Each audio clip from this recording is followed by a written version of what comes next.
equipped. Okay, cool. When that's done, click the black arrow above it, and it'll appear. And then do me a favor and click on the word leather armor. Perfect, you did it. Hey, buddy. And then if you go to main, armor should have a number there now. That's not 0. Should have 1. Yes, it does. Perfect. And then I don't have hit points either. Oh, that's a fun one. Those you just input. Nell says do the left as your current and the right as you're out of. I mean, however your brain works. Oh, okay. Right. Yeah, okay. Fuck me. But it's going to be your Constitution score plus a number. 6. Let me find. Bars are 6? Yep. Okay. Thank you. So 6 out of 6. 6 plus your Constitution score. The Oh, score. 0. Oh, score or modifier? Yes. Score. Score. Oh, okay. I was 15. gonna say, if you have 6 hit points, it's no wonder Jarvis thinks you're prey and not predator. You will die immediately. The legend will be that he died faster than anybody ever has. Uh-huh. When you guys click on your weapons, you have 0 next to damage, right? Because you just have like what you roll for your standard, and then if it's like special, you'll add more. Right. Okay. Next to damage. Also, I don't know if this matters now, but we are definitely talking on Twitter. You found it. You know what's going on. Oh. Hi, guys! Oh, Well, Jesus you fuck! already responded. Hang on.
welcome.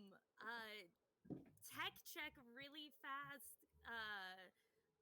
We're just gonna all go around and introduce our names to make sure everyone is audible. Hi, I'm Nell. They, them. I am the DM. Go ahead, Miguel. Hi, Miguel, he, him. I am the jock. Oh, someone else go. Alyssa. Okay, hi, Alyssa. She, her. I'm the rebel. Dally. I'm Allie, she, her. I'm playing the preppy rich kid. Johnny. Hi, Johnny. He, him. I'm playing the artist or the influencer. And Steven. Steven, he, him. I am the nerd. Excellent, fantastic. Our audios are working and hopefully a little louder. Did you guys hear the intro video?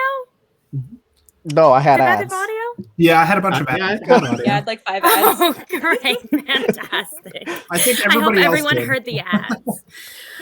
All right, welcome to session 2 of Metagame. Thanks for being here with us.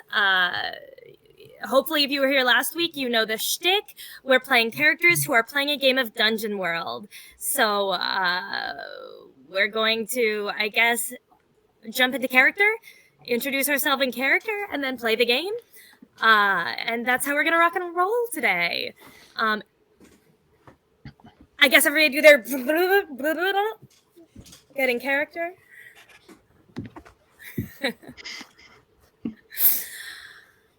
All right. Hi. Thanks. Hi to the QTubers. Thanks for being back with us after last week. I'm surprised to see we have people back.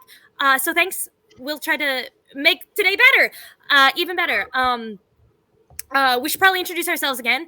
And thanks to our players.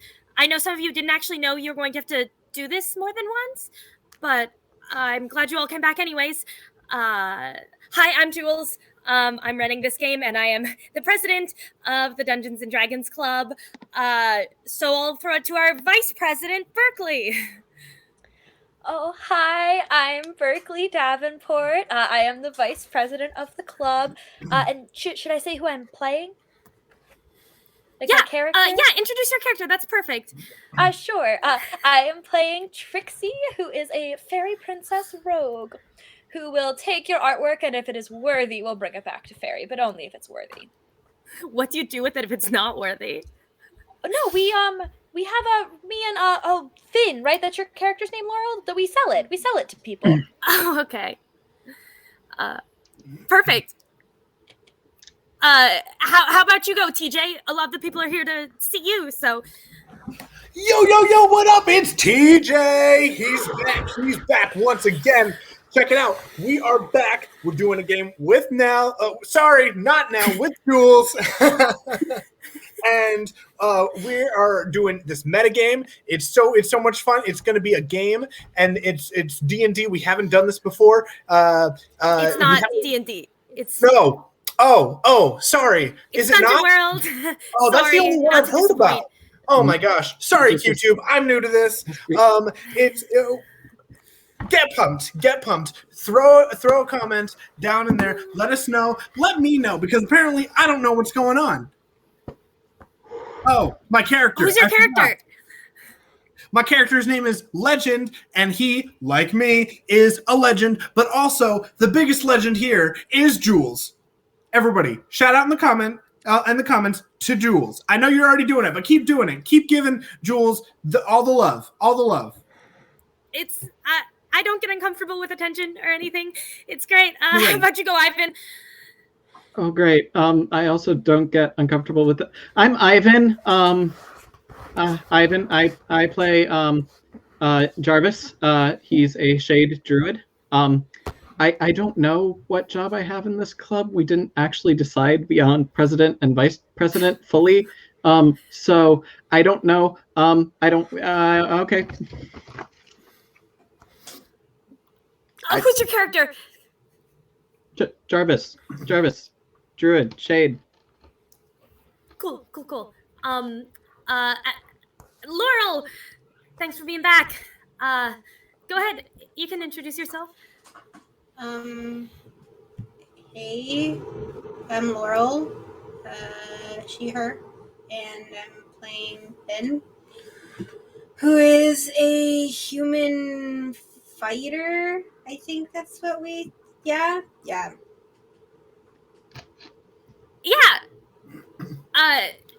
Fighter, tough. Andy, go ahead. Hi, I'm Andy, he, him.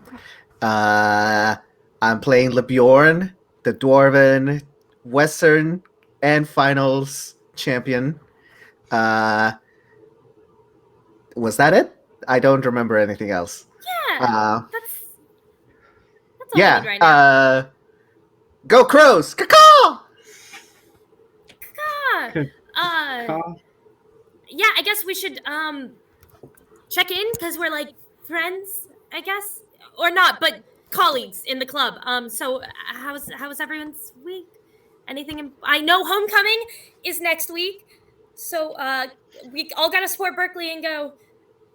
Yeah, you can still buy your tickets at lunch if you don't have your tickets yet, but you can only buy them through Wednesday. So remember your money by Wednesday. We are cash only, so please remember to bring that cash with you to lunch. And anybody that's not going to the same high school as us, you can check out our assembly live right here on QTube. Hosted by your boy TJ. That's right. He's going to be back. Teach, do we actually have like viewers that are from other high schools? Probably. I mean, I've got a bunch of viewers from all over the world. So, you know, I think they want to know what's going on in my life. They want to know more about you guys. And I think I'm going to make this more of a recurring series on my channel. So, you know, I want Nell to be bigger. I still don't know who that is. Sorry, I want Jules to be bigger. You keep getting this nosebleed, Teach. I know. What's going on? I'm sorry, I gotta figure that out. I guess we've got Ravendine Prep in the chat. Hi, Ravendine Prep. Hello. Oh, hi guys. So good to see you. Miss you all. Mwah. Oh yeah, Berkeley, you went to Ravendine Prep. What's it like there? I heard they have a swimming pool and also a pond and also a lake. Is that true? That is absolutely true. Yes, it is a wonderful, wonderful place you all should visit. You do need like guest passes to visit, so I don't know that you can actually visit, but like if you just want to like go up and like look at it from afar, it's very pretty. That's like your fairy city, right? You need guest passes to visit? Exactly. Well, they might have fountains or whatever, but they don't got like hoopers, you know? You need to be invited. We do beat them sometimes. So that's nice. Yeah, we're gonna beat them this year. Maybe we will. Go Crows! Caw-caw! You'll have to teach us your cheer next week. I mean, it's just caw-caw. Like, yeah, you got your it. natural jewels. I don't know. What do you do? Is there like a No, that's okay. It's not till the no. What about you, Laurel? Do you do other clubs? No. No, you don't do other. Okay. We'll do anything that you do to come support you. Please don't. Okay, cool. That's fine. I guess we should play the game now. So, welcome back to Dungeon World. Last week we built our characters and introduced the world. So I have a few new thoughts I just want to run by you guys.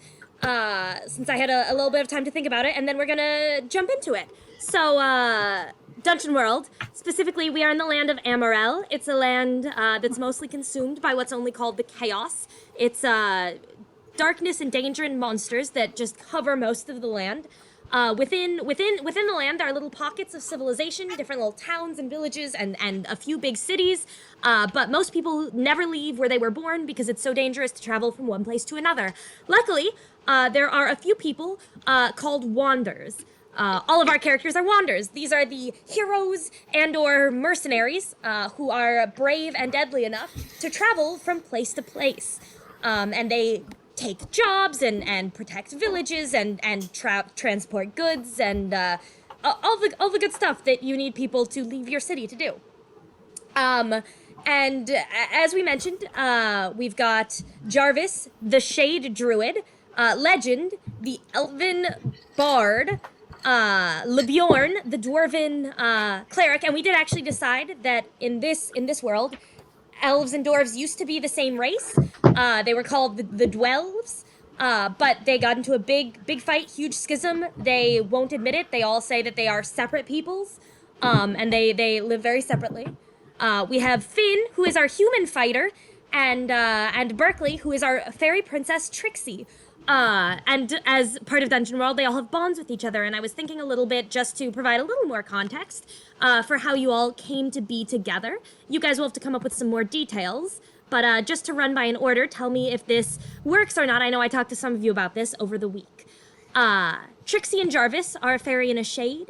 In this world, fairies and shades are kind of different sides of the same coin.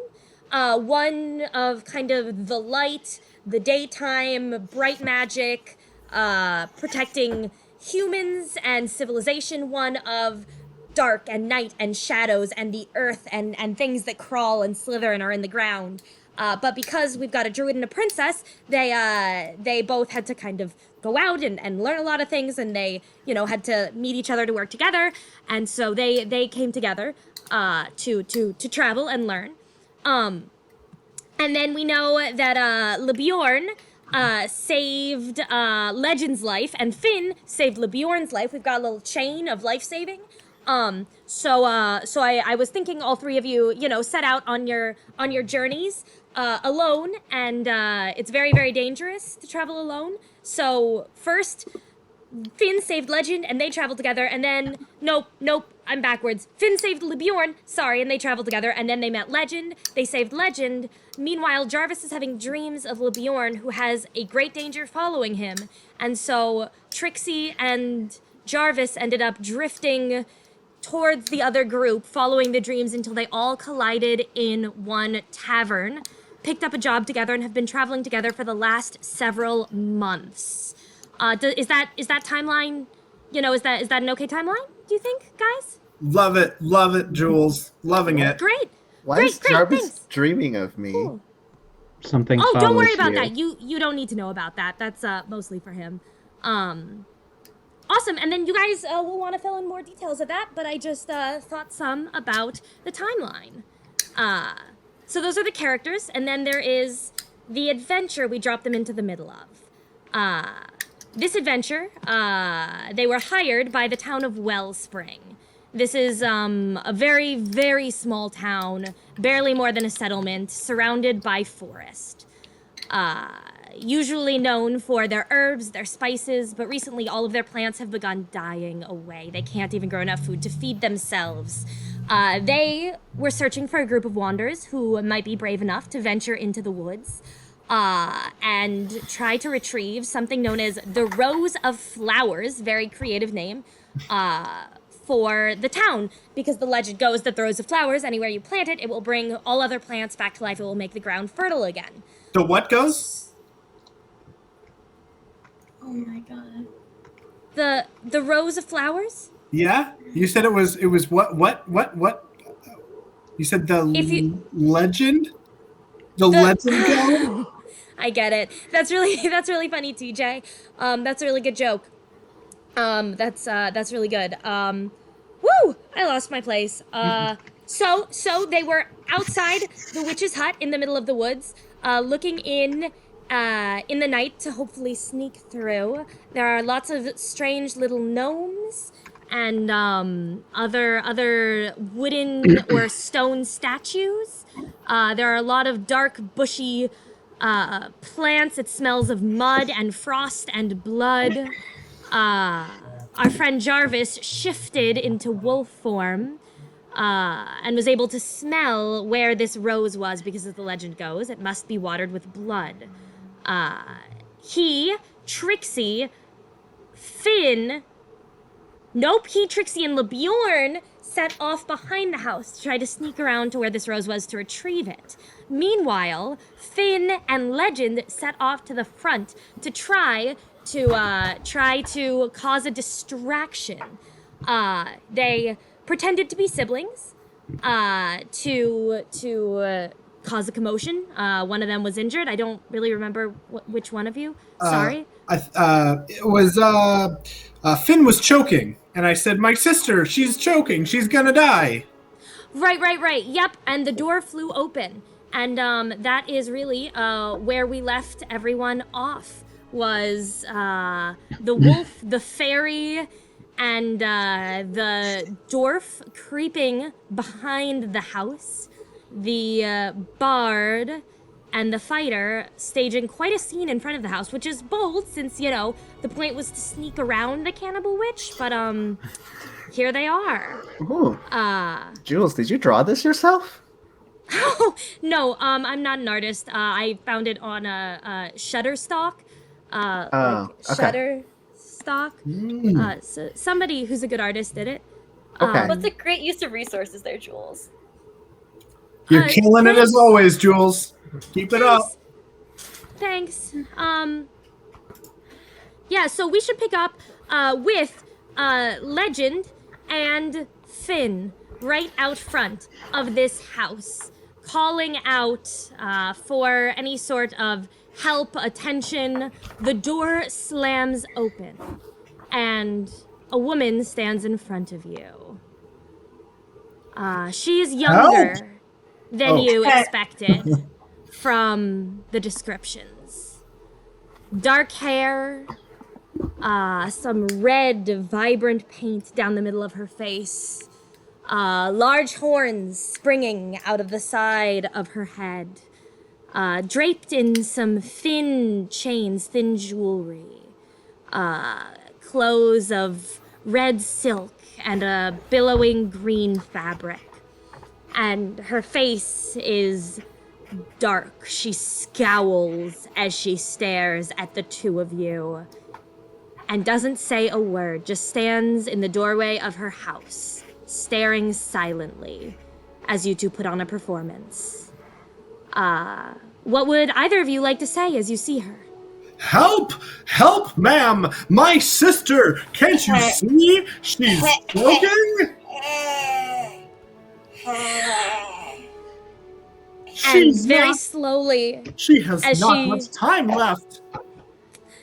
as she stares at you with her face scowling, dark lines cutting across her forehead from the wrinkles, all of a sudden her face starts to clear. And her forehead smooths, and a smile begins to creep over her face. And she looks at you, Finn, and the smile doesn't quite reach her eyes. As she says, "Why, yes, of course, the poor thing. Please come inside, and I will do whatever I can to assist the two of you." But she doesn't have much time. We have to hurry now.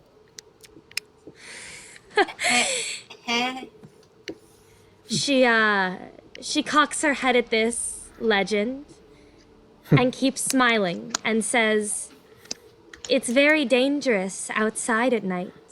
Wouldn't you rather come in where it's warm and safe and sit by the fire? I have a cup of tea brewing." Maybe after we save her life, we can do that. She looks from you, Legend, to you, Finn. What are you doing?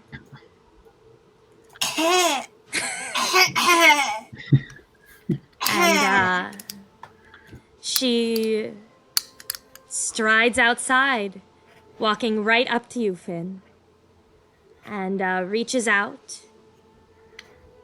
kind of wrapping her arm around behind you, fingers curving as if she's going to cast a spell, twitching slightly. And then she hauls back and slams you in the back, as if trying to dislodge whatever you're choking on.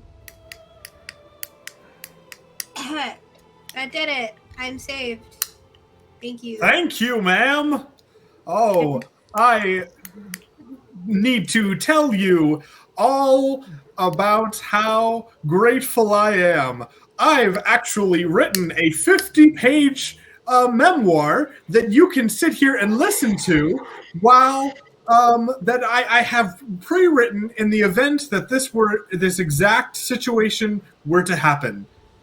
So let's begin. Just out of character, Legend, is there a reason why you want to keep her outside of the house when all of your friends are trying to sneak around outside of the house to get the flower?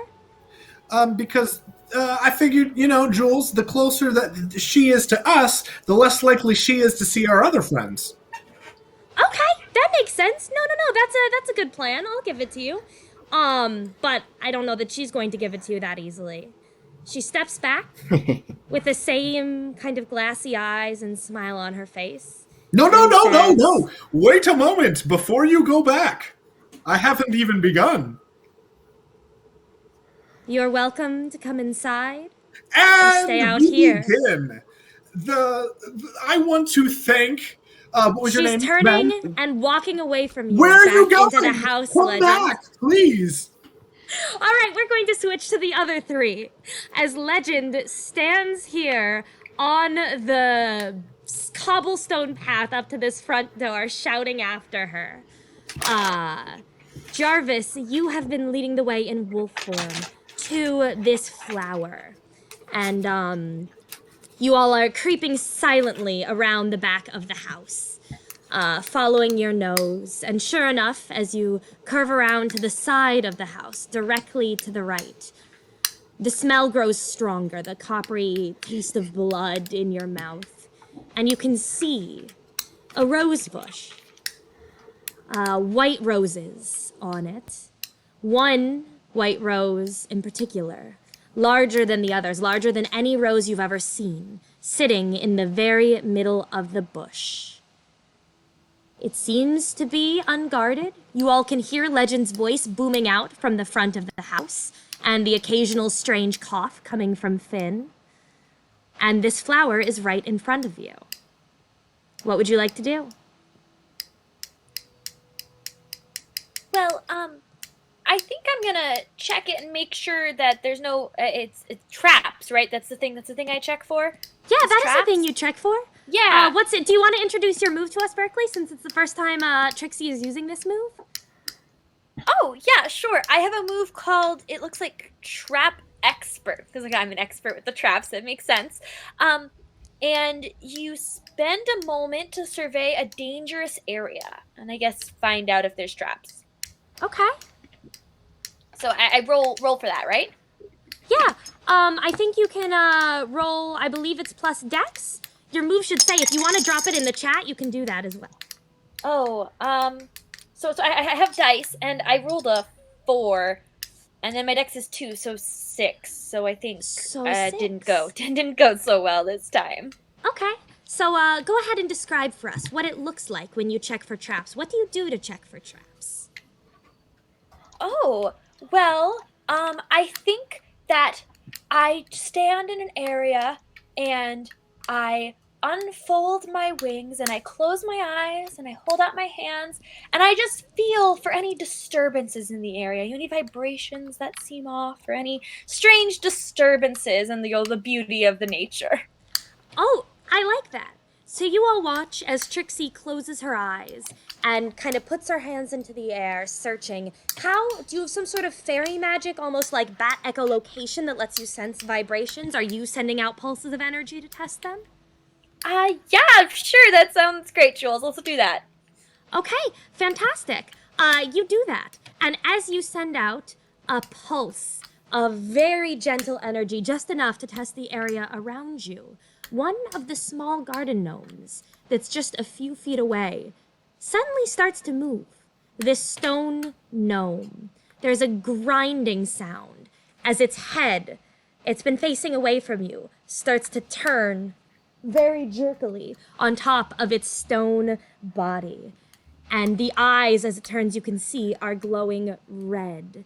And the mouth has opened. And inside, instead of stone teeth, it looks like human teeth, gaping out at you. What would you three like to do? Jarvis, the thing is creepy. Make it not be creepy. You speak its language. Stop that.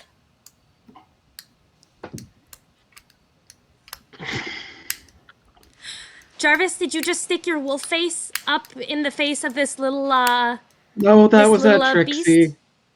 That Oh, was at I Trixie. see. No, don't be creepy to me. Be creepy to the gnome thing. Jules, I have a question.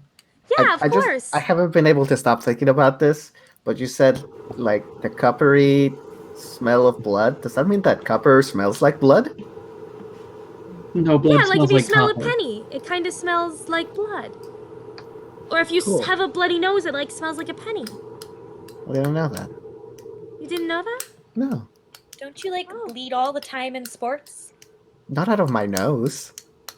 Like I get scrapes and stuff, but You don't like smell your scrapes? I guess that's a weird thing to do. I don't smell my scrapes either. I know I just said that, but I also don't smell my scrapes. okay. So what was happening? I could. Stone Stop thinking statue, about that. human teeth. Oh, glaring that's eyes. gross. Can I beat it up? Yeah, you sure can. How do you want to beat it up, Andy?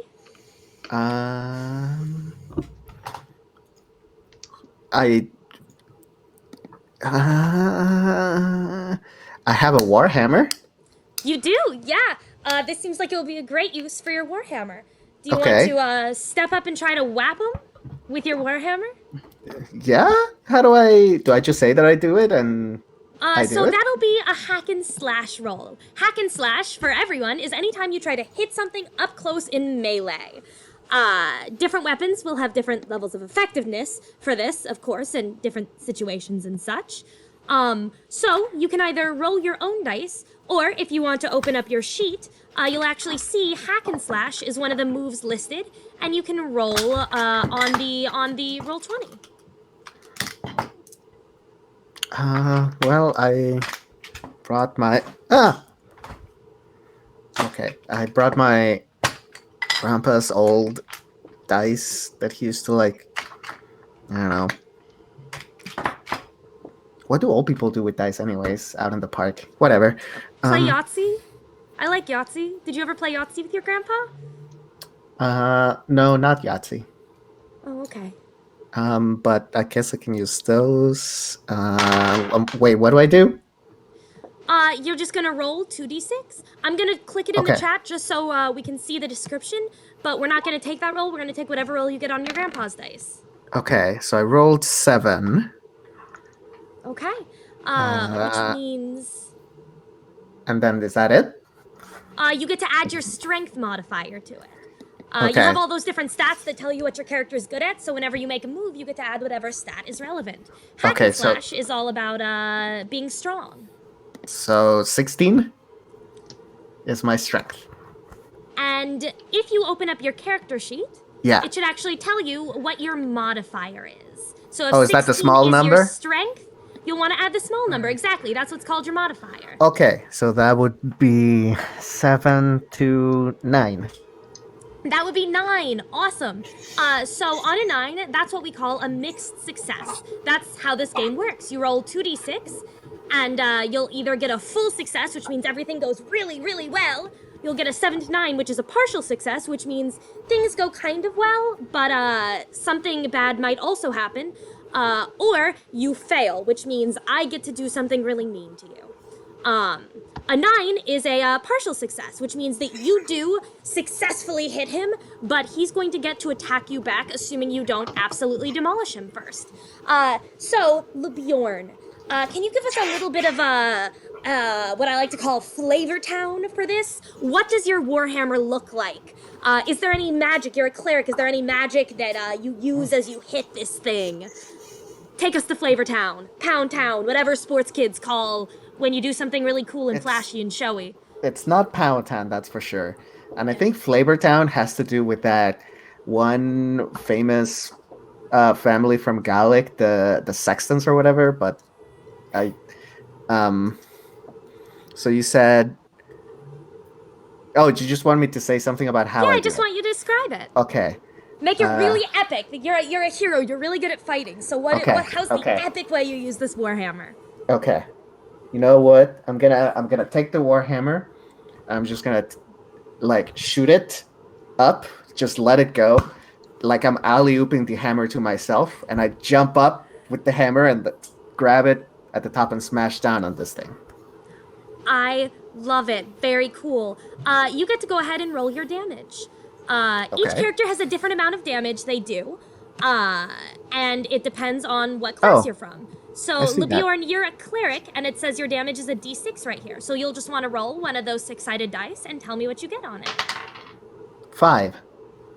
Oh, 5 is good. That means you do 5 points of damage, which, this is a little stone guy. We watch as LeBjorn, as Jarvis kind of sniffs at Trixie and she tries to shoo him away. LeBjorn lifts his warhammer out of its holster, kind of leaps and slams. And this little garden gnome shatters into dust and bits of broken tooth on the ground, with a loud cracking, crunching sound.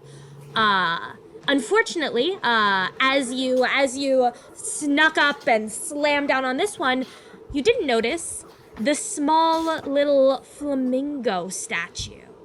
Also a stone flamingo, but as its beak opens, once again, human teeth filling it up and glowing pink eyes as they close around your ankle, LeBjorn. Now, I'm going to need you to roll for the amount of damage that this little guy does to you. I never roll dice. I only ever tell you if you guys are going to roll. So for this garden gnome, he gets to roll a d8. LeBjorn, do you have an 8-sided die? No. My that's okay. grandpa only plays with the 6-sided, the QB ones. No worries. How about you roll this one in the website then? Okay. If you go to the Roll20, you can type / no space R 1d8, and it will roll a dice for you. Sorry, that's my bad. You want to type not the words, the sign. So. Oh. Okay. /R. Yeah, like that. Okay. So that's 5 points, but he actually subtracts 2 because he's a little guy. So he does 3 points of damage to you, 1 point of piercing. Piercing means it ignores your armor. You take the damage no matter what. Oh. So that leaves 2 points of damage. How much armor do you have, LeBjorn? I have 1 armor, I think. Okay, so your armor doesn't go away unless something in the game happens to make it go away. Every single time something hits you and you're wearing the armor, 1 point of damage gets reduced. So it hits you for 2 points of regular, 1 point of piercing damage. The armor deflects 1 point of damage, so you take 2 points of damage. Okay. Does that make sense? I know that was a lot of math. Well, I didn't have to do it myself. You just said it, so yeah. Okay, I think you told me 2. I put down 2. Perfect. Do you want to mark that? You put that on your sheet already? Yeah. Oh, cool. Thanks. I appreciate you listening. This little stone flamingo has chomped its little chompers onto LeBjorn's ankle. Trixie and Jarvis, you guys are watching as he smashes one garden gnome, but another has come to life and attacked him with creepy human teeth. What would you like to do, the two of you? Are there more, or is it just this one right now? Do you want to look around and see? Mm-hmm. Try to take a look? Okay, so that's probably going to be a look to discern realities. That means you're going to roll with wisdom. That's anytime you closely study a person or a situation. So you'll want to roll your 2d6 and add your wisdom. That is a 6. I'm not going to find anything useful. Oh, not only do you not notice anything useful, you especially don't notice the tiny little statue of what's a good creepy animal for this? This is not an animal. This is one of those like porcelain baby angel things with the weird little halo and little dress and like very pink cheeks. Again, human teeth that's creeping out from right behind you. Berkeley, what are you doing right now? Trixie. I think I can throw things at it. I don't really want to get close to these things. They're super creepy. But I think I can like throw a dagger at it, it looks like. Yeah, you're throwing a dagger at the flamingo that is on LeBjorn's ankle? Yeah, that one. Okay, sounds good. This would be a volley attack for you. because volley is anytime you throw at range. So you'll want to roll your 2d6 and add your dex modifier. Okay.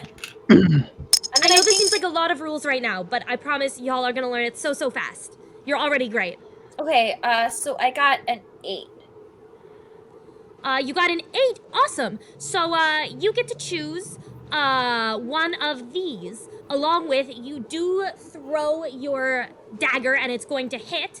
And you get to choose whether you lose a little bit of damage. The last one doesn't really count because you're throwing your dagger, so you don't get it back regardless. So basically, do you want to move and be in danger, or do you want to do a little bit less damage? I'll just hurt it less. Okay, sounds good. So Trixie, I believe you have a D8 for your damage dice, is that right? Yeah, this thing, right? Yeah, that's it. I didn't know you got real dice for this. That's really cool, Berkeley. Oh, yeah, they have them at the Button Boutique. Oh, yeah, I haven't been there yet, but it looks like a really cute store. Is that a place guys shop? Am I allowed to shop there? Oh, everyone could benefit from shopping at the Button Boutique. They have something for everyone to make you feel just a little cuter. Would they have, like, a good homecoming outfit? They're not quite that kind of store, but I bet you could find a great accessory for your homecoming outfit. Okay, Ivan and Legend and Andy, maybe we can all go shopping for homecoming.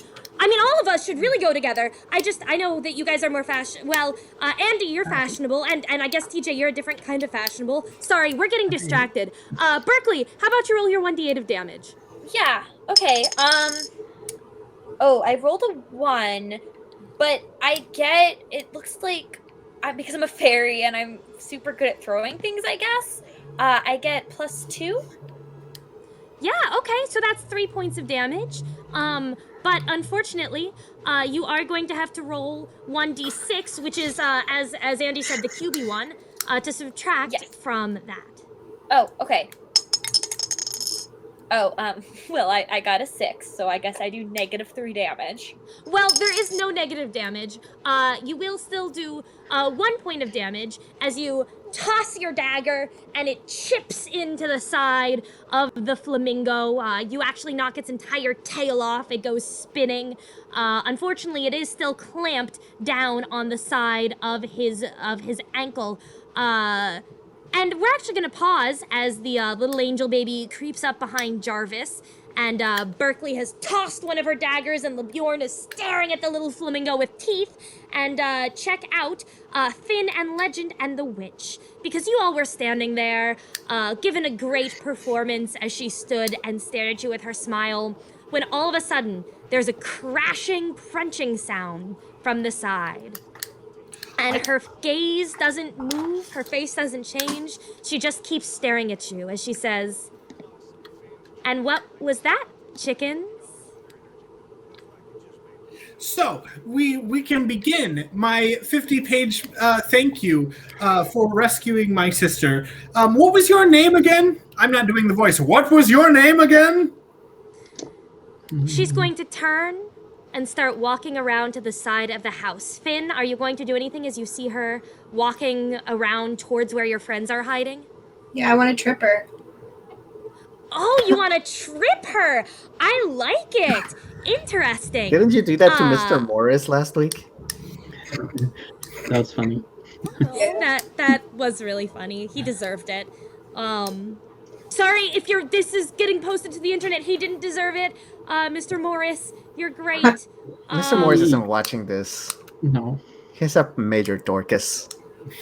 He's a major Dorcas. Yeah. Okay, I'm going to say this is a defy danger roll, more than a hack or slash kind of roll. The imminent threat is her, attacking your friends, and I think you're trying to, move, and you're thinking fast and moving fast. So I'm gonna say it's a defy danger with dex. So roll your 2d6 and you can add your dex modifier. Okay. Laurel and Berkeley, you guys can totally come shopping with us, by the way. I didn't mean to leave you out. I didn't know if it was like a guy's thing to go shopping together, but you guys probably have better fashion sense than all of them combined. Sorry, TJ.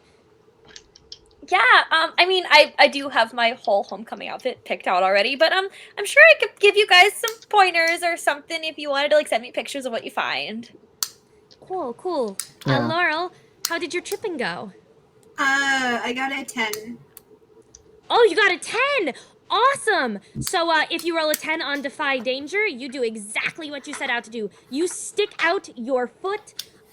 She doesn't see it. She doesn't even notice that it's you as she suddenly goes sprawling down onto the ground. Does And she? as she does so, Jules, does she look what's look? Does she look light-ish for somebody that's, or does she look maybe heavier, average size? I would say she looks fairly small. She's actually short. I would say she's human size, although she's clearly not human from the horns. Does she have And like fairly small. like really thin arms, not a lot of muscles? Yeah, I'd say she has thin arms. Okay. I'd like to sit on her now that she's like fallen over. I'd like to trap her there and just like grapple and like sit. Okay, you're trying to grapple her. Yeah. Oh, that's an interesting move. Yeah. I don't even think you have to roll for that. Finn already put her on the ground for you. You're leaping on top of her to try to hold and pin her down. She's not going to fight back on you pinning her down, but she is going to start talking in a language you don't understand, just gibberish flowing out of her mouth. Finn, would you like to react as she starts speaking and you watch as Legend is leaping on her, holding her wrists down, pinning her legs? I want to put her head into the dirt so she can't, like, talk. Like, to muffle any sort of sounds, or, like, she can't speak. I feel like you're really Okay. just working out a Mr. Morris fantasy here now, Laurel. That's a little concerning, honestly. Look, you don't know what she's saying. She could be, like, gonna kill one of us. I don't know. It's It's true, she usually could be. magic. And we're going to find out if she does kill one of you guys in a moment, because we're going to jump back to our three who are on the side of the house. LeBjorn, you have a tiny little flamingo, now missing a tail, sticking off of your ankle. There's a dagger in the dirt lying next to you. You're still holding your warhammer. But it's probably going to be a little bit harder to aim a warhammer at a thing that's actually on your foot. What do you want to do?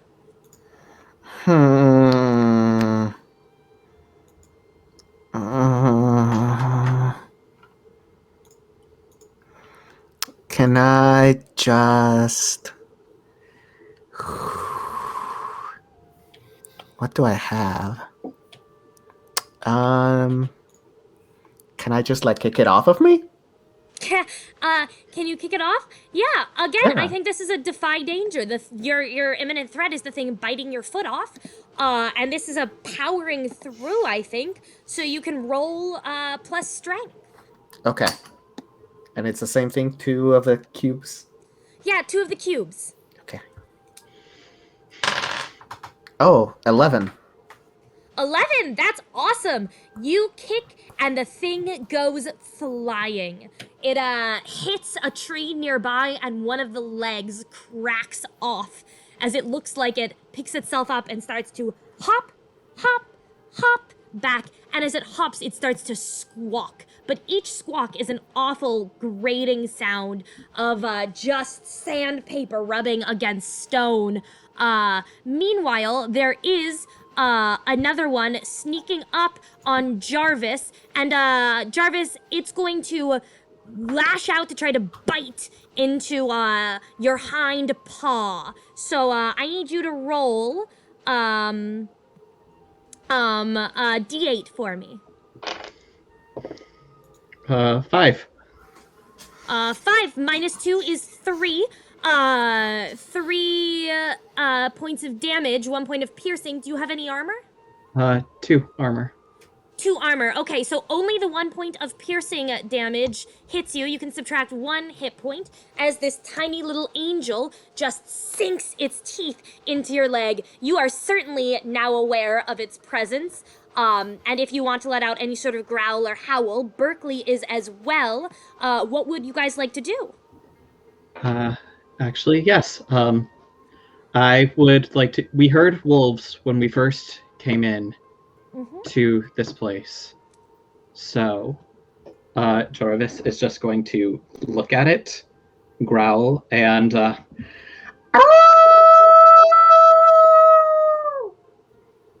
Cool. call for the others. I love it. And as he does, the bones crack, the body changes, and Jarvis is back to his normal self. So this thing is kind of just biting a boot now, but that's fine. Do you want to, since this is the first time we've seen you shapeshift, do you want to explain what that was and why that happened just now? So last game, Jarvis shapeshifted into the wolf. He can shapeshift into anything that is from where he was born, either the forests or the depths of the earth. So he shapeshifted into a wolf. And when I rolled, I got to hold 2, and once the holds are expended, I shift back, and I just expended the last hold. Perfect. That was a really good explanation. Thanks, Ivan. So you all hear the wolf howling and then the cracking of bones as your friend reappears on the ground in front of you. And I noticed on your sheet, actually, that you had a little bit more of a description for Jarvis. Do you want to describe to everyone what he looks like as he reemerges in his true form on the ground? Sure. Jarvis, average height, which I guess for this group is kind of 6 foot, is in the middle because there's the dwarf and the elf and then the fair. Anyway, eyes look a bit haunted, but wise. He's got the knowledge of the land. He has kind of jet black hair that's kind of intricately braided into a single one behind him, and wears like weathered hides as armor. Carries a shield and a spear, and like we said, even the wolf had, there's kind of these gently glowing crystals that grow up out of the left shoulder, and then roses and thorny vines that kind of grow out of the right shoulder. Perfect. And this is Jarvis on the ground as you all start to hear more woo! Oh! from the woods growing closer and closer. Berkeley, what would you like to do? Well, I don't know that those wolves are gonna be our friend, and there's gonna be more creepy things we have to deal with. So, They're friends. Can you talk to wolves all the time? And other beasts, yes. Oh, okay. I guess less concerning. But I still don't want to get closer to anything, so I'm gonna throw another dagger. I guess it's the angel baby thing. LeBjorn can take care of himself. Okay, great. Once again, roll me another volley. I got 11. Oh, so you definitely hit. That's awesome. And nothing bad at all happens. You can roll your d8. Oh, I rolled 2 that time, but I get +2, so 4. You do. So you get 4. Can you describe to us what does your dagger look like? And give us a cool action sequence as Berkeley flings it. Flavortown, Pound Town. Oh, wait, no, Andy said not Pound no, Town, not that just one. Flavortown. Definitely not that one. Yeah. So I think each of her daggers that she's 4 of them. They each have a different like flower, like not actually like growing on it, but like engraved into them. So she has like a lily and a rose, and so they all are kind of tinted the color of whatever flower they are. And she, I guess, keeps them. She has a little bag that she keeps with her all the time, and she just kind of keeps them in there. And so she'll just kind of reach in and just kind of effortlessly like flick one at it, just like go away. And just like go away. Yeah. They do actually. They're going to listen to you because they don't really have a choice, because your dagger spins through the air, kind of glinting in the moonlight, and stabs straight into the center of this little angel. And even though it's made of rock, it cracks more like porcelain, shattering into dust on the ground. And of course the teeth. And those were those 3, but you're starting to hear rustling and shifting and skittering of small things, and there's still the hop, squawk, hop, squawk, hop, squawk of the little flamingo hopping closer. The rose is right there, but we're going to switch back to Finn, Legend, and the witch. Legend is like sprawled on top of her.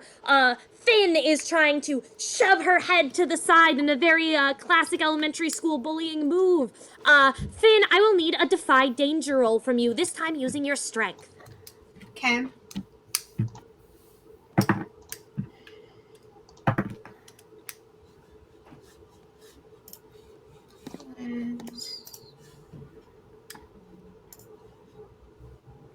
That's a 6.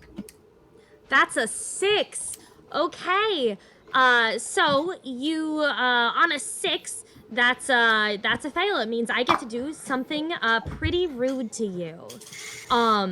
So this witch is speaking in this strange language that's hard to understand. It's almost sounds like gibberish, but it flows so quickly off her tongue. And as you go and start to twist her head down into the dirt, Laurel, you're distracted. You're distracted by something looming out of the darkness from beyond the house, something coming closer, something that absolutely paralyzes you with fear. What is it? Can you describe to us what you're seeing? What is the sight so frightening it can make you lose any sort of focus, any sort of thought you have on what's happening directly in front of you? What is the sight that scares Finn so badly that she's seeing emerge from the woods and move towards her? It is a giant, like, it is a giant, like, ogre thing, but the faces keep changing to people that she couldn't have saved in the past. That's really cool, Laurel. Yeah, you're standing there looking as this ogre comes pounding out of the woods, and with every step, the ground shakes underneath its foot, coming closer and closer, and all of the eyes are angry and frightened and accusing as the faces flash. Legend, you watch as Finn starts to reach down, trying to muffle her, and then all of a sudden her hands kind of go limp and fall into her lap as she stares at something, and you twist your head to see, and there's nothing there, but she's still staring off into the darkness. It's something you can't see. What would you like to do? I'd like to go into my bag, and I probably have, like, clothes in there, right? Yeah, you probably have a pair of clothes. All right, I'm gonna go into my bag, and I'm gonna get just a shirt, like any shirt. And you're letting go of her arms to reach into your bag. Can I keep one arm on her, like on her, like right here, like across, like right here, like on her, like just below her neck, and like hold her down, and then like. Yeah, you're trying to brace her while grabbing for your clothes. Yeah. Okay. Yeah. And what do you want to do when you get your clothes out? There's probably going to be one roll for all of this. So describe to me your master plan. Okay, my master plan is to go through my bag, find a shirt, and get it around her mouth, because you said she was talking, right? Mm-hmm. Okay, yeah. So I'm gonna grab a shirt and put it around her mouth, and then like pull it so that way she can't really move her mouth, and she can't cast a spell, and hopefully that'll break whatever's going on with Finn, and that's the plan. Okay. I think, once again, we've got to defy danger. The imminent threat is her casting a spell on you. And in this case, you're gonna need strength to hold her down and prevent her from escaping as you partially let go of her. So roll 2d6 and add your strength modifier. That would be a 8. That would be an 8, okay. So on an 8, this is again that fun land of mixed success. So you stumble, hesitate, or flinch. I offer you a worse outcome, hard bargain, or ugly choice. As you pin her arms and start to reach for the fabric, you watch as Finn takes a step backward and another step, stumbling back towards the back of the garden, and you see behind her now some sort of strange, viney, leafy plant that seems to be reaching out for her. You have moments. Would you like to try to muffle the witch or let go of her to stop your friend from walking backwards into a trap? I'm gonna further try to muffle the witch. Okay. You wrap you successfully manage to pin her down, pull the shirt out of your bag, wrap it around her face, and her fast, easy language is suddenly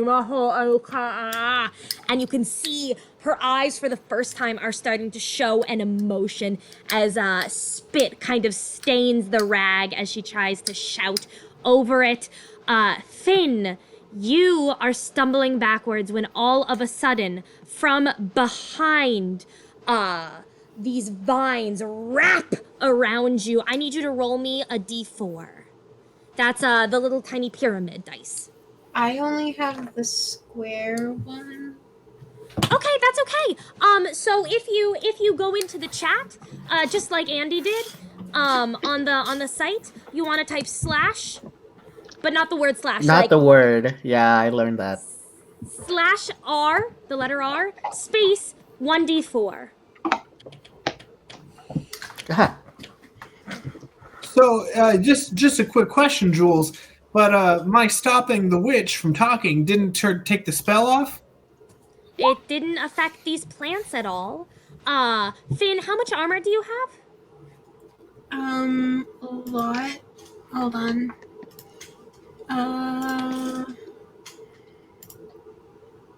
2.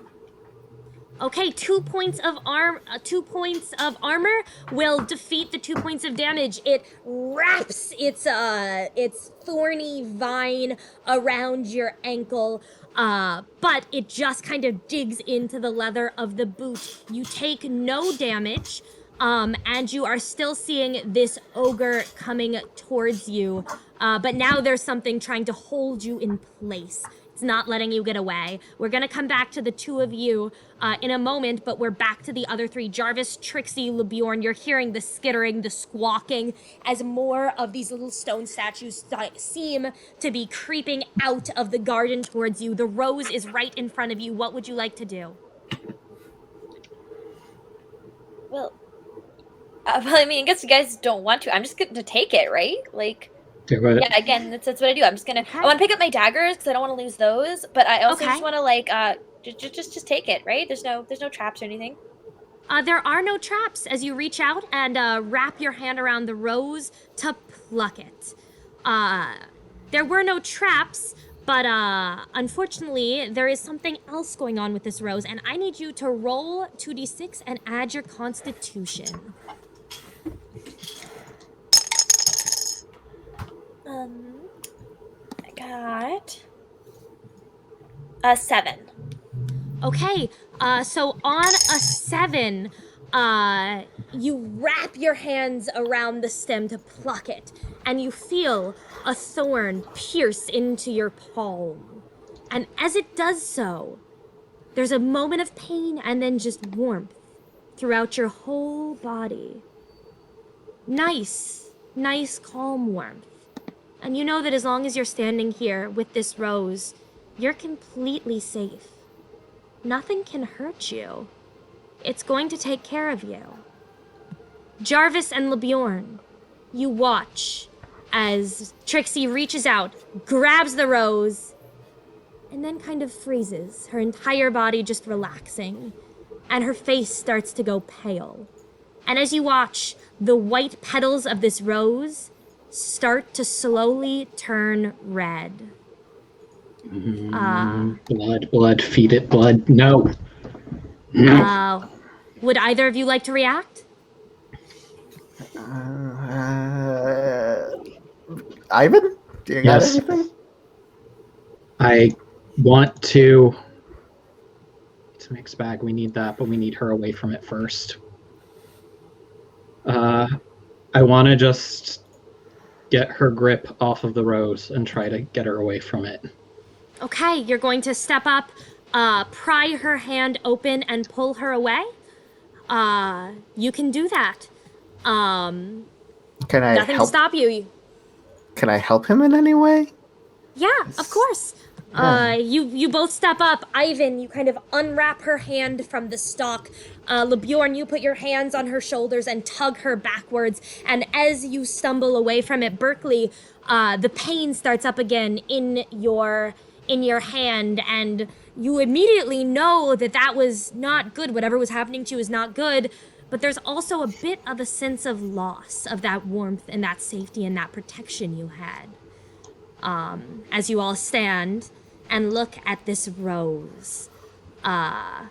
Back to the front, Finn, you are trying to get away from this ogre thing. The only thing you can think of is to get away from it, but there is something standing in your way, something wrapping around your ankle, a tiny little tendril.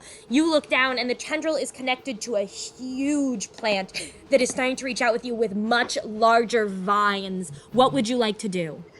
Can I slash through the vines in like a circle and try and get out? You sure can. And what would you like to use to do this? I should have a signature weapon, right? Yeah, awesome. I was really hoping you were going to use this soon, so we got to talk about it a little bit. The fighter gets a signature weapon.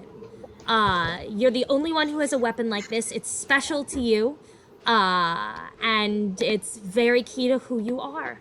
So, just to start with, is your weapon a sword, an axe, a hammer, a spear, a flail, some sort of, fist finger guard, or something else? So, I actually, thought about it a little, and, Cool. I was thinking it could be, because it looked like it had to, do things too, and so I thought it could be, a sword, but it said that it could also be versatile. So I was thinking it could be this sword that when you hit something on the hilt, it expands into a spear. Oh, so it's like a sword, but if you tap the hilt, it shoots out really long. That's awesome. I love it. Okay. So it's a sword that can expand into a sphere, which means I assume your range would be close and also reach? Awesome. And then you actually get a second enhancement along with that versatile. Do you know what you want your second one to be? Let me see. Or do you have any questions about the rest of those? I mean, I think it's just sharp. Okay. Just sharp is +1 damage, correct? +2 piercing. +2 piercing. Awesome. Yeah, so it's an incredibly sharp weapon. Awesome. So That's cool. At first I thought you were gonna suggest some sort of sword gun, from those video games that Ivan never stops talking about. I've never. No, what? What do you? I know.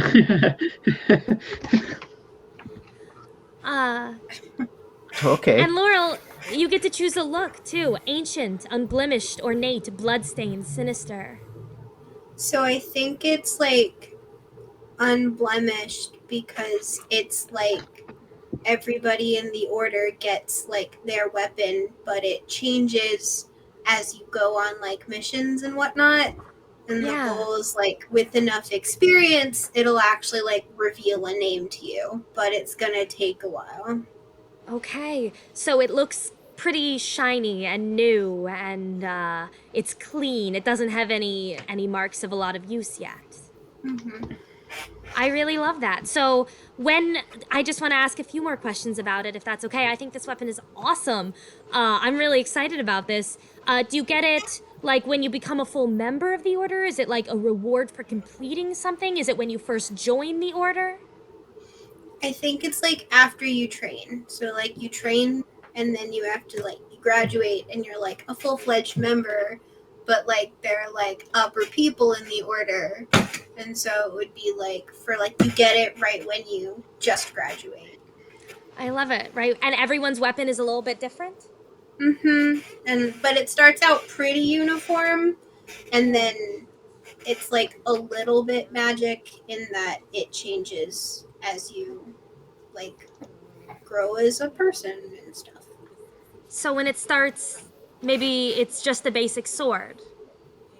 And when for you did it start to grow? When did you learn that it would become a spear and extra long? What happened to you that allowed your weapon to change? I think there was like I was in combat with someone and then there was someone who was further away that was like going to get attacked by something else. And so it's kind of like an instinctual thing where after a while the blade just kind of like gets to know who you are. Yeah. If I remember correctly, your bond is that you saved LeBjorn's life. Do you think it could have happened in that encounter? Was the first time that your sword grew was when you saved his life? Yeah, sure. Cool. Okay, I would I like definitely it. want to be friends with people with cool swords. Yeah, I love it. And maybe someday you'll learn your sword's name. Awesome. All right, so you are being attacked by this giant plant beast, and you are pulling out your sword, gleaming and sharp in the night, and you are swinging in a huge circle to chop the vines. This is definitely a hack and slash. So do me a favor, roll 2d6 and add your strength.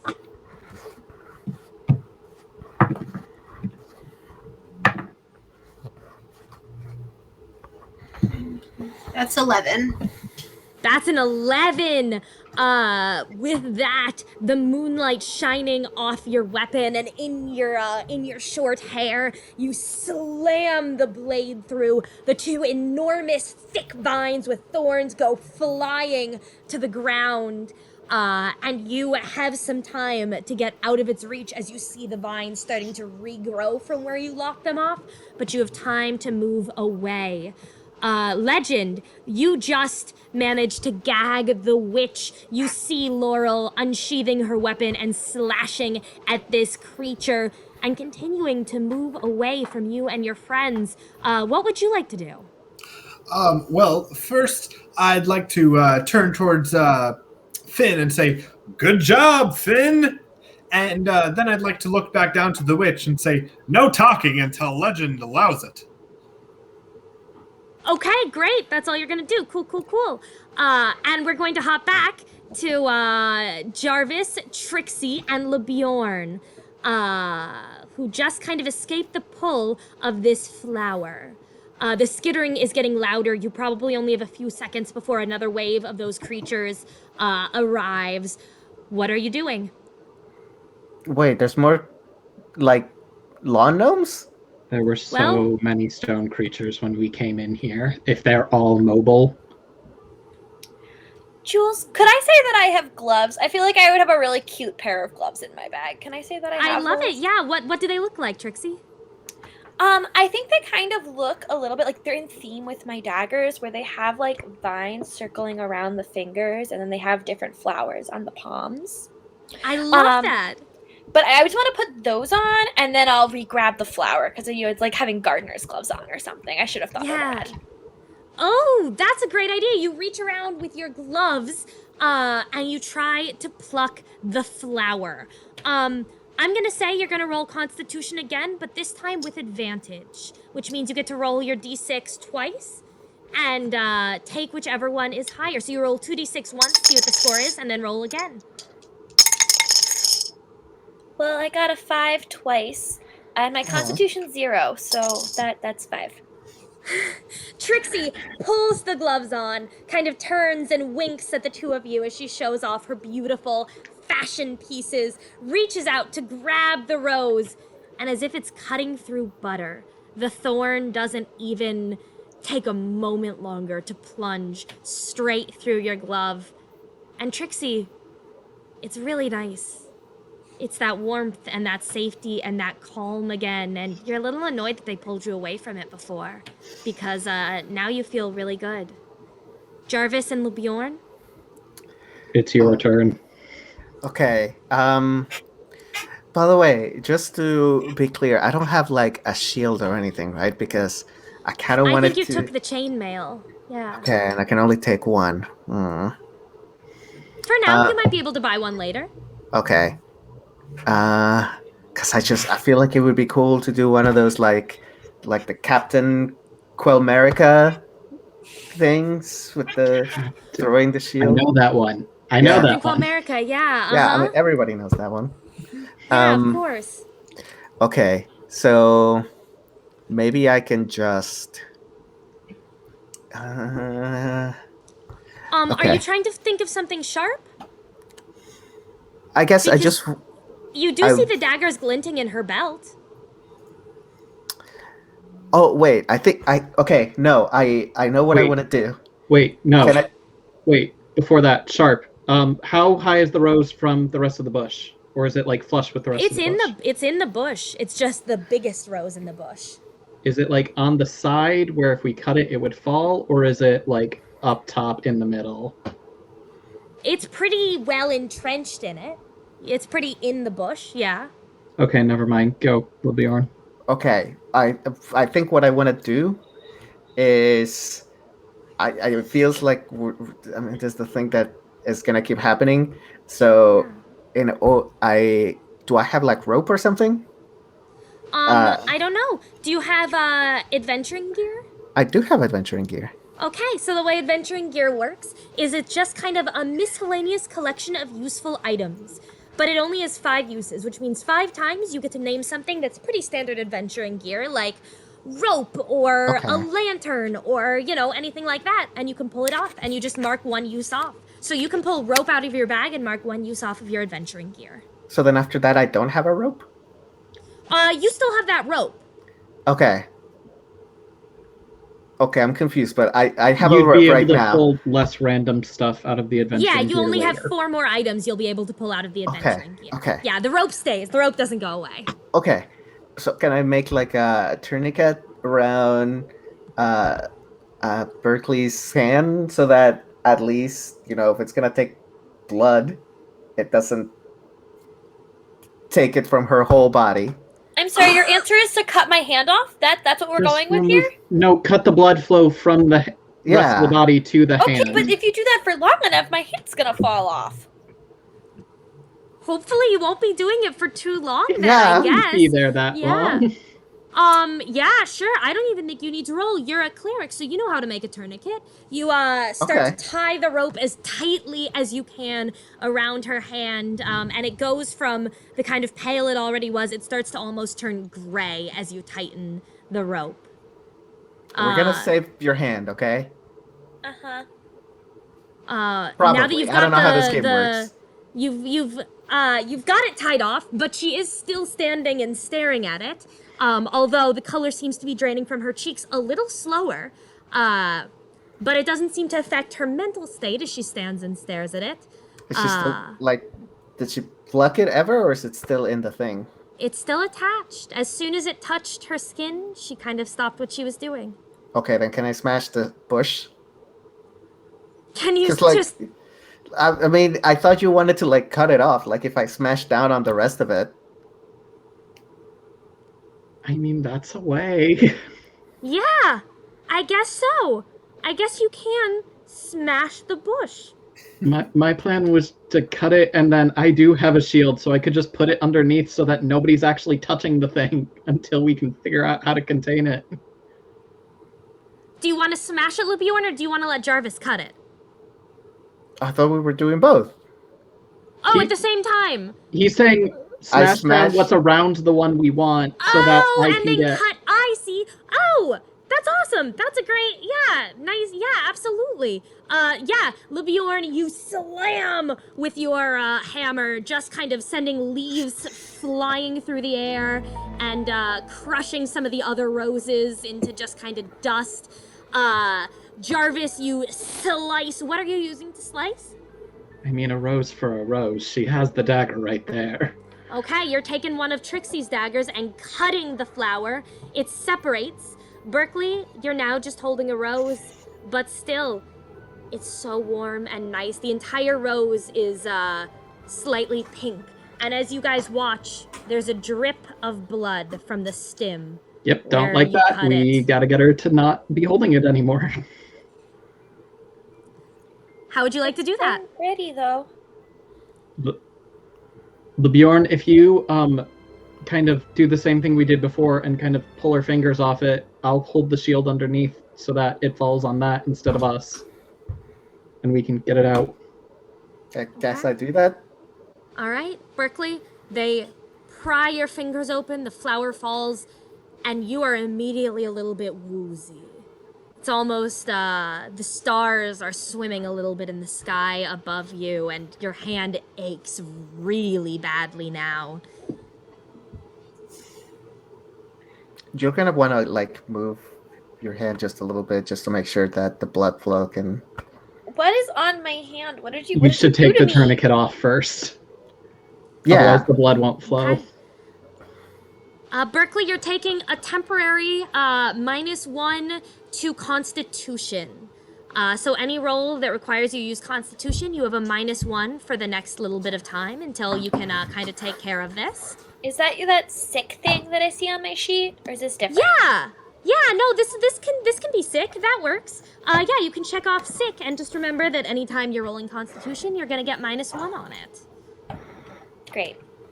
Okay, perfect. So you guys now have the rose on the shield. We're gonna find out what you do with it in a moment. First, we're hopping back to Finn and Legend.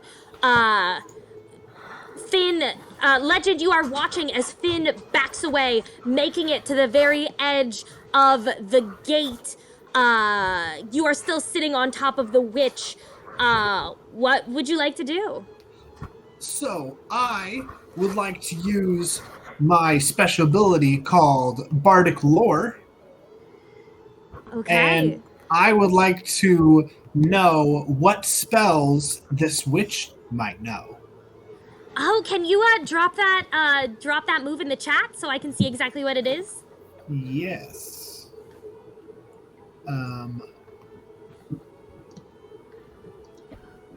Bardic Lore. When you first encounter an important creature, location, or item covered by your Bardic Lore, what is your area of expertise to start with? Spells and magics? Oh. Legends of Heroes Past, Gods in Service? You do have to choose one of these. Oh, I thought it meant choose one now to pick. Each time I use it. It does say remove the rest. It does say remove the rest. I think you get to pick one that you know a lot about. Okay. Well, that was my mistake. No, that's okay. You should probably pick one. It makes sense. Sorry, I forgot to check your this special move.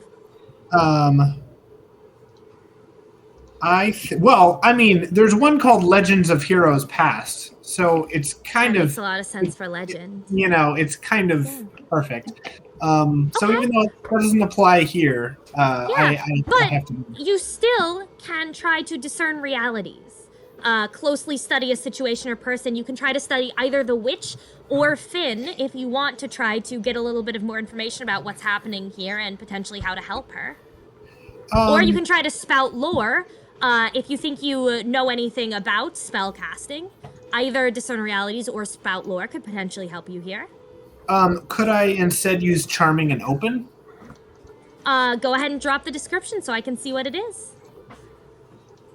Charming and open. When you speak frankly with someone, you can ask a player a question from the list below. So I would say because she is not in her right mind, it's really hard to... Oh, you want to talk to the witch? Yeah. This is more for your other players than the witch. Although, I'll give it to you because I think it's interesting. Yeah. Awesome. Thanks, Jules. I love it. Yeah, absolutely. It's a cool idea. Awesome. Okay. I would like to ask it. Tell me now. You may now speak. What do you most desire, witch?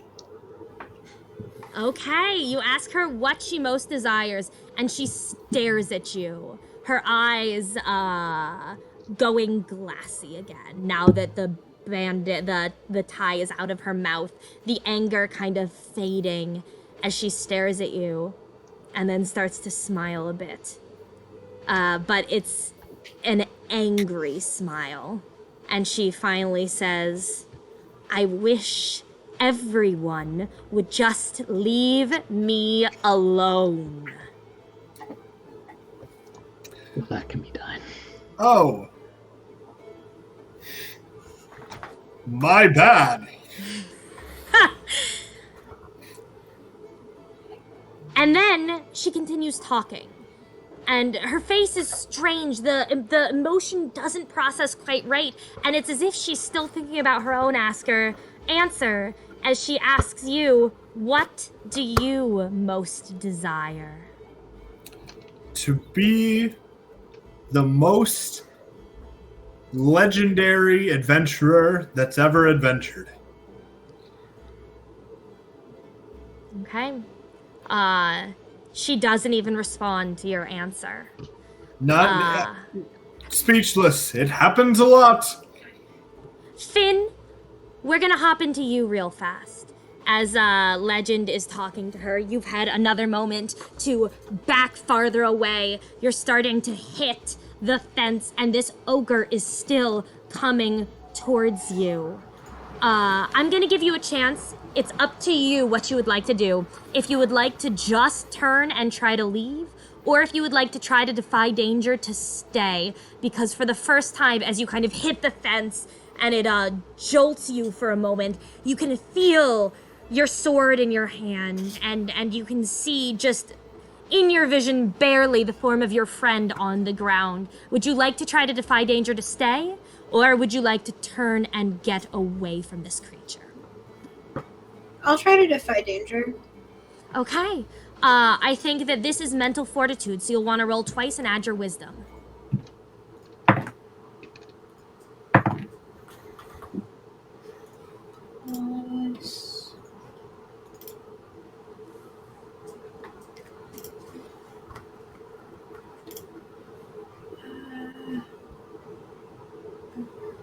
That's an 8.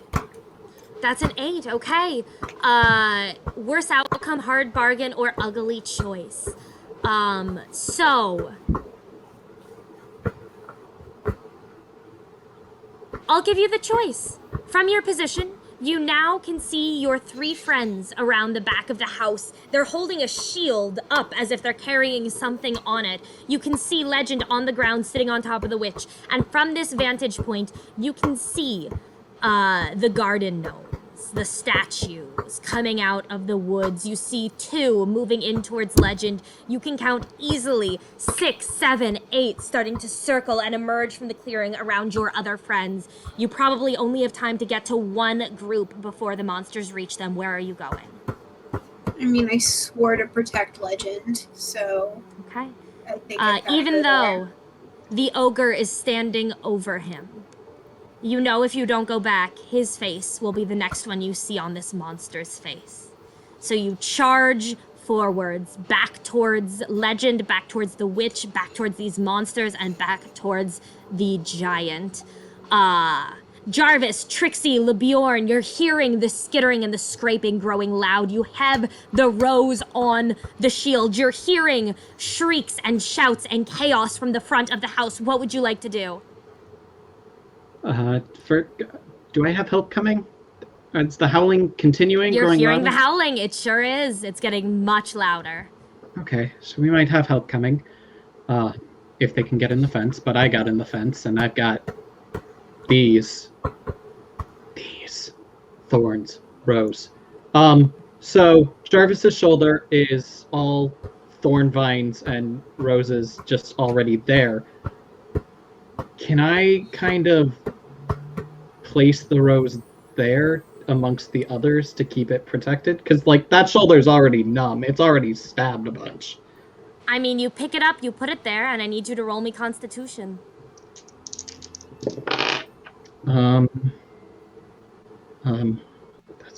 That's 10.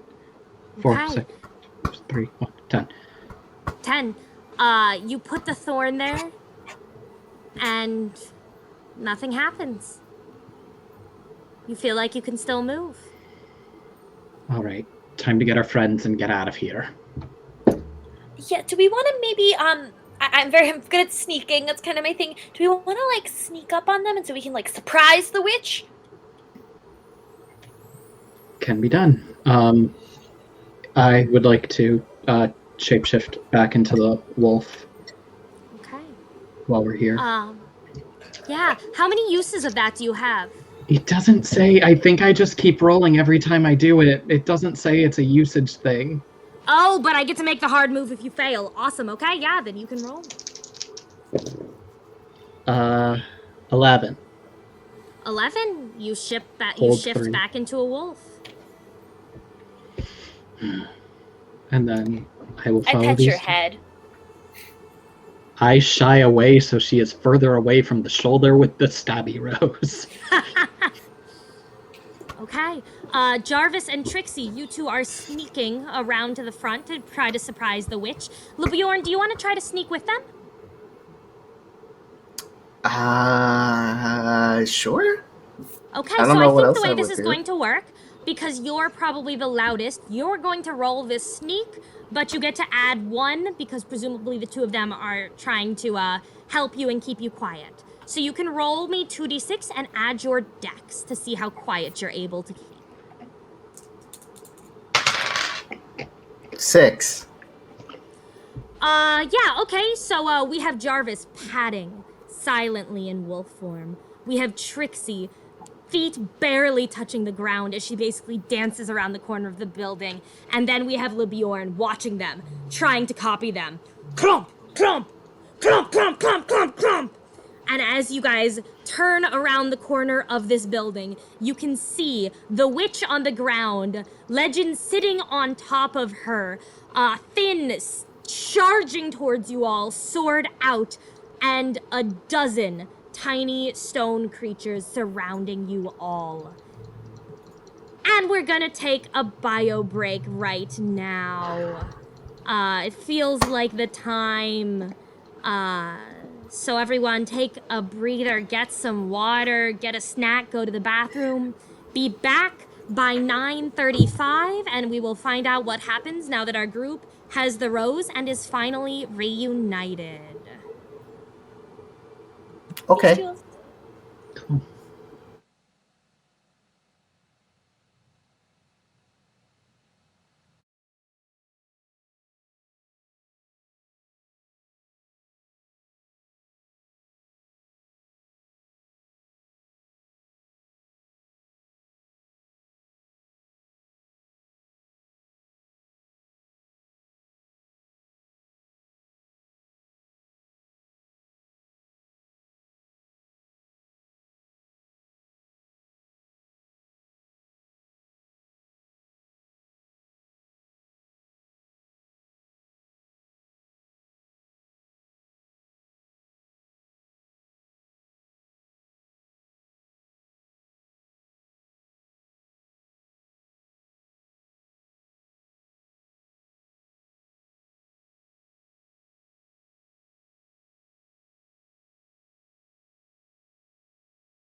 welcome back, world. Can you hear me? Can you hear everyone else? Everyone else talk? Hello. Hi guys. Okay. Hydrate and drink protein. All right, I'm gonna assume that we can hear everyone. So we are back. Okay. Welcome back. I hope everyone had a snack. Or whatever you did in your break. I think Laura ate all the snacks. Yeah. Yeah, Laurel. There's still some You've got great chips, right? taste. Yeah, I mean, I'm sure Laurel. I can also bring more snacks next time if Laurel. Is there not enough snacks? Because I can bring more snacks. Don't we I have a mean, I'm treasure? not gonna say no. Do we have a treasure? Do we have Oh, money? we Well, probably we would, should. You're right, except we we never never decided it. decided. We decided president and VP, and then nobody else really responded, so we didn't. I think pick. Andy was the member at large. I don't know Yeah. what that means, but sure. Yeah. It I'm just just- means that you get to vote on things. You're like the representative of the people. Oh, okay. Yeah. That I can do. And then we need a secretary and a treasurer. And oh, right, TJ was public relations. Which is, we're streaming, so you're doing great. Nice job. Great PR. Thank you, Ivan thank you. and Ivan and Laurel. So I guess that leaves you guys for treasurer and secretary. Do either of you like math or taking notes about things? I Laurel, like I both kind of of think them. I'd love to read your notes. I bet you take really good, interesting notes. So maybe you can be the secretary. Would that be okay? Fuck that. It's either that or Okay. math. If Cool. if You know Laurel what? is the treasurer, would she be in charge of buying snacks? That actually Oh, might that's be a good Smarter. point. That's probably the Yeah. smarter option. Wait, Laurel, no, do you because want to then be all in of the charge money of, would go to. buying snacks? Okay. Yes. Okay, cool. That's Cool, then so you're the fun. treasurer. Because then we can work on fundraisers together. I can come up with the ideas. You can figure out the money end of it. This is gonna be great. Just like we're playing the game together, we'll do it in real life. This will be awesome. I love it. What's your bro TP name? Is it Burl or Lurkley? Oh, I kind of like Not that. Lurkley. Um, Not that one. Burl. I'm sure we can come up with a cute name later. Okay. Maybe the Q-tubers can help us out. They're good at that. Okay. Yeah. By the way, TJ, are you allowed to have that cat on school premises? Well, he's my best pal at home. He makes a lot of appearances on my streams. I think our commenters know who he is. So, I like to just like keep him in my backpack sometimes, and then just break him out because we're like best friends. So, Cool. What's his name? Kuro is his name. Kuro. Yeah, Kuro. Kuro, like Kuro. Kuro. Yep. Okay. All right. We stand Kuro. That's what we say, right? Yeah. Hashtag Yeah, well done, Kuro clan. Kuro, yes. Kuro Club. Kuro club. I like that. Okay, I like that better. TJ Townies. Has he been in your backpack all day? Yeah, but he likes I zip it open a little bit, but he likes to travel, and he likes the darkness, and he feels really safe in there. So This That's fair. explains Yeah. why sometimes you like take pieces of Twinkie and drop it in your backpack. And they never come out. Exactly. Oh, I thought you were just being weird. Oh, well, I was, and I am, but he gets me a lot of followers, and I love him anyway. So It also explains why Mrs. Donovan sneezes around you. Constantly. yeah, Yeah. But if you guys, I could kind of just thought maybe she was like, what is it when you're like allergic to holy water? A vampire. Are you suggesting that Mrs. Donovan is satanic? Yes, actually. I I would think say she's that kind would be of an accurate description. terrible. How would that work? I mean, she is, but like, also, how does that work with no match? I'm gonna shut up now. But Well, those I of meant you that are working at those teachers and staff that are listening to this live stream, I don't have a cat. What? There's no cat here. It was just a joke. And we don't think you're demonic, Mrs. She's not watching the stream. She doesn't know how to work a computer. Have you been in that class? That is true. Okay. All right, well, we should get back into it, because you guys are busy kidnapping a rose from a witch who's currently penned on the ground underneath Legend. Laurel is hallucinating a giant ogre with the faces of all the people she's failed to save. LeBjorn, Trixie, and Jarvis just came clomping as loudly as possible around the side of the building, drawing the attention of the witch and also every single one of the dozen or so tiny little lawn gnome ornaments. And it's also this moment where there's a cracking of bushes and of branches and a thudding as 3 wolves come leaping beyond the fence, landing on the far side of the lawn. So that's the scene you're faced with. A bunch of lawn gnomes about to leap at you. Finn, you're still seeing the giant ogre. The witch is on the ground. Her mouth has been freed, and she may start talking again at any moment. The wolves have just arrived. You have the flower on a shield, which means Ivan... Oh, it's not on the shield. It's on your shoulder now, okay? What would you all like to do? I mean, the wolves have got it from here, right? Like, we should just go. We have what we need. We don't need to be here anymore. 3 of them versus 12 is not good odds. Also, the witch and everything else is between us and the fence right now. And I don't know how your wings work, but last I checked, they were decorative. Well, Which I is will kind say... of, done for right now. There are fences on all sides. You don't have to cross the witch true. to get out of the fence. Exactly, Jarvis. Are you still on top of a witch at the moment? I sure am. There's also that. And it's that exact moment that she starts muttering in gibberish again. I just think we should go. We have what we need. You can just stand up, right? She's not holding you on her. Let's just go. Yeah, okay. Is that the plan? Everyone? All right, I'm gonna get up real quick and run towards the gate. Okay, Legend's running for the gate. Are the rest of you following? I guess we're running. Yeah? I guess we're running. I guess so. I'll ask the rest of the pack to cover our retreat as best they can, but to come with us. They don't gotta die here. Okay.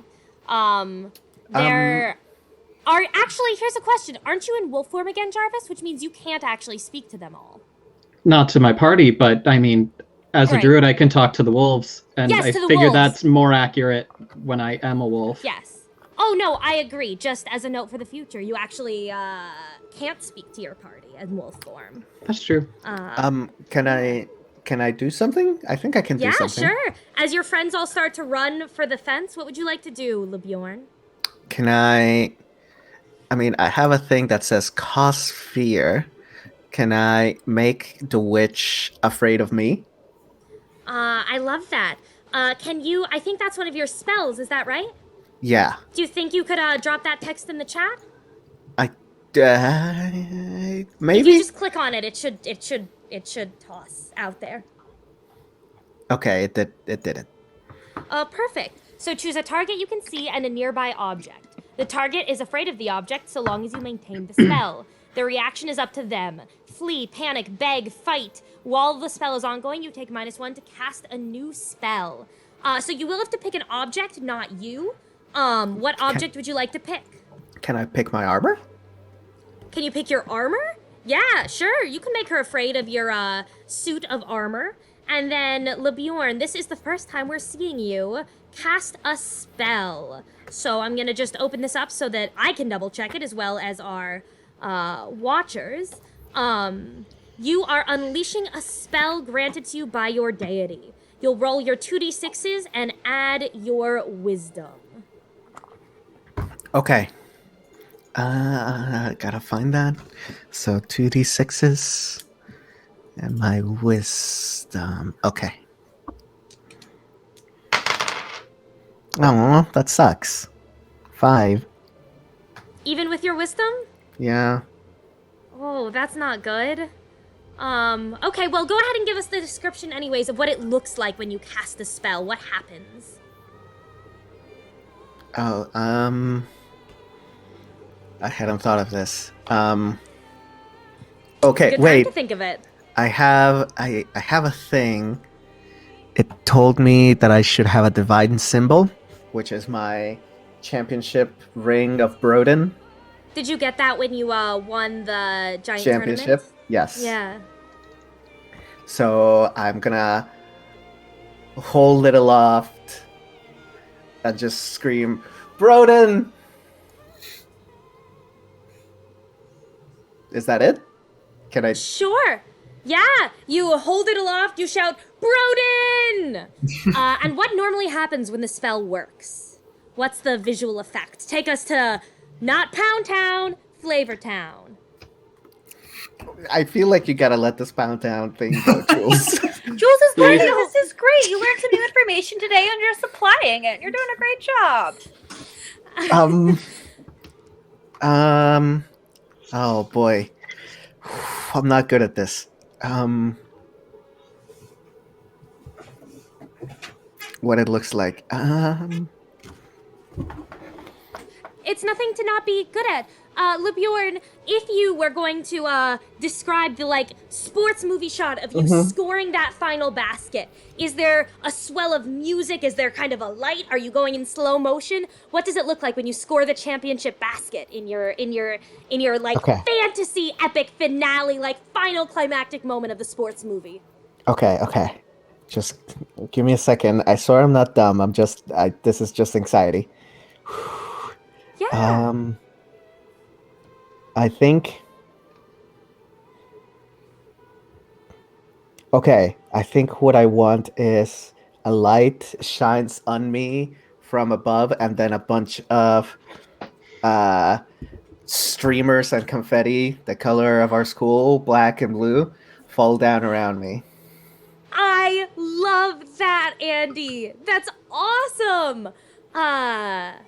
Yeah, so whenever it works, you throw your arms into the air, you call out for Broden, a beam of light opens up, there's a shower of confetti and streamers. And balloons. And balloons, of course, that are all black and blue. But unfortunately, this time, it doesn't work. Hey, LeBjorn, what have you done recently to piss Broden off a little bit? Not enough protein. Not enough protein. You have not been keeping up on your protein, and Broden is pretty disappointed in you. He's a tough love kind of god. He knows you really can only learn your lessons from facing consequences. So you're trying to cast Cause Fear on the witch. That doesn't really work. Instead, what you cast Cause Fear on is your buddy Jarvis, who has the rose growing out of his wolf shoulder, and is racing away at full wolf speed to get away from you as quickly as possible. Legend that's something at Trixie least. Finn. That's back into the garden. You all are, you're trying to get back into the garden, Jarvis? I assume that's away from LeBjorn if I'm towards the back and he casts Cause Fear on me for his armor. But you could go. I assume you're going off into the forest. That seems like That's the better. safe wolf spot The to wolves go. come Yeah. with me. Yeah. The wolves turn and all race off into the woods, leaving LeBjorn, Finn, Trixie, and Legend all starting to race for the gate, all being pursued hotly by the swarm of gnomes. Finn by the ogre. The witch is now starting to call out. The wind is whipping around you more and more quickly as she begins to speak. I will need a Defy Danger roll from all four of you. And I think with this, you can tell me what you want to roll with Defy Danger, what you're using, whether it's you're trying to move quick, whether it's you're trying to stay calm. I would like to try to stay calm. Okay. That would be wisdom. You've already got a 10, so you're succeeding, unless you have a minus in wisdom. Nope, 11. Great. Yeah, I think Finn's just trying to book it and be quick about it. Okay. That's probably with your dex.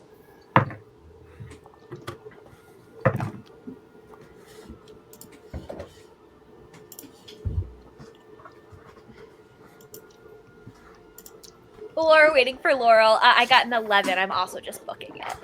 Okay, also racing as fast as she can. Trixie gets an 11. I got an 8. You got an 8, Laurel. Okay, very good. We're gonna find out what LeBjorn got, and then we will come back to you. This sucks. I got a 5. You got a 5. Okay. Well, that actually makes things really easy for me for Finn.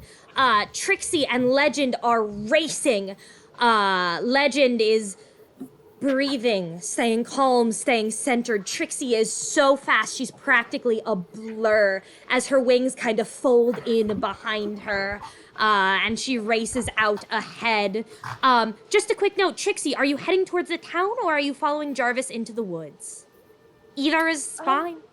Well, I'll follow Jarvis, because he seems to be a little bit lost, and so I want to Trying head to- back in the right direction. Follow Jarvis into the woods. I love it. Now, Finn, you are running as fast as you can, but your attention keeps getting pulled by the pounding footsteps behind you, which means you turn around in time to see LeBjorn as he hits the ground, having tripped over a tiny stone corgi, which has leaped into his path, and he's gone sprawling on the ground. So Finn, the ogre is looming over him, going to swing down its giant club. You might be able to get back and get in the way and shield him, but you will probably take the blow yourself. Yeah, I'll do it. Okay. Awesome. Oh. Finn, That's nice, Laurel. you... I mean, it's my job, right? No one's really paying you. Well, I'll still do it. Okay. You turn around, you see your friend as he goes flying onto the ground, and you actually flash back to the first time you met him in a fairly similar situation, and you leap into the way of this ogre's club. Roll me 1d10, Laurel. This might be an /R 1d10 again.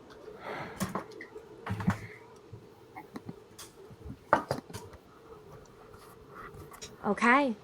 The club descends, and you see the last face. It's rather young looking, and the eyes are staring at you as the club hits the side of your head. And it shimmers and disappears. And you take 1 point of damage. It ignores your armor. This is psychic. But the vision is gone. And you can help Andy to help LeBjorn to his feet. Actually, LeBjorn, with that 5, I also need you to roll me I need you to roll me 1d8. Oh, that's the thing I don't have. Okay. Yeah. Okay. Okay, I can remember what is the thing. /R. Okay. Yeah, look at that. You also take 1 point of damage as the corgi, the little stone thing with human teeth, starts tearing at your ankles. But Finn, the ogre is gone. You're right there. What would you two like to do? I mean, I'm gonna help Bjorn up and then be running. Keep running. You two race. LeBjorn, you kick the corgi to the side as you guys take off, chasing after Trixie, Legend, who are chasing after Jarvis. And you hear the skittering. You hear that one flamingo squawk, squawk, squawk, as it hops and stops. As you clear the fence, each of them, you turn around and there's a sea of tiny glowing eyes staring at you from between the fence spokes. But none of them are coming any closer. The witch, meanwhile, is silhouetted in the door of her hut, the light shining out around her. She raises one hand, and you could swear you see her fingers move slightly in a wave. And then the door closes. Trixie, Finn, LeBjorn, and Legend. The problem now is that your friend Jarvis is in the woods somewhere. How would you like to try to find him? This might be a good time for something like spout lore or discern realities, if you want to take a look at those moves. Well, he's still a dog, right? So we could just, like, call him? Like, you know, like, Jarvis, come here, Jarvis, come back, buddy! You could sure try. Yeah. We're his friends, he'll come back. I'm sure he's a good dog.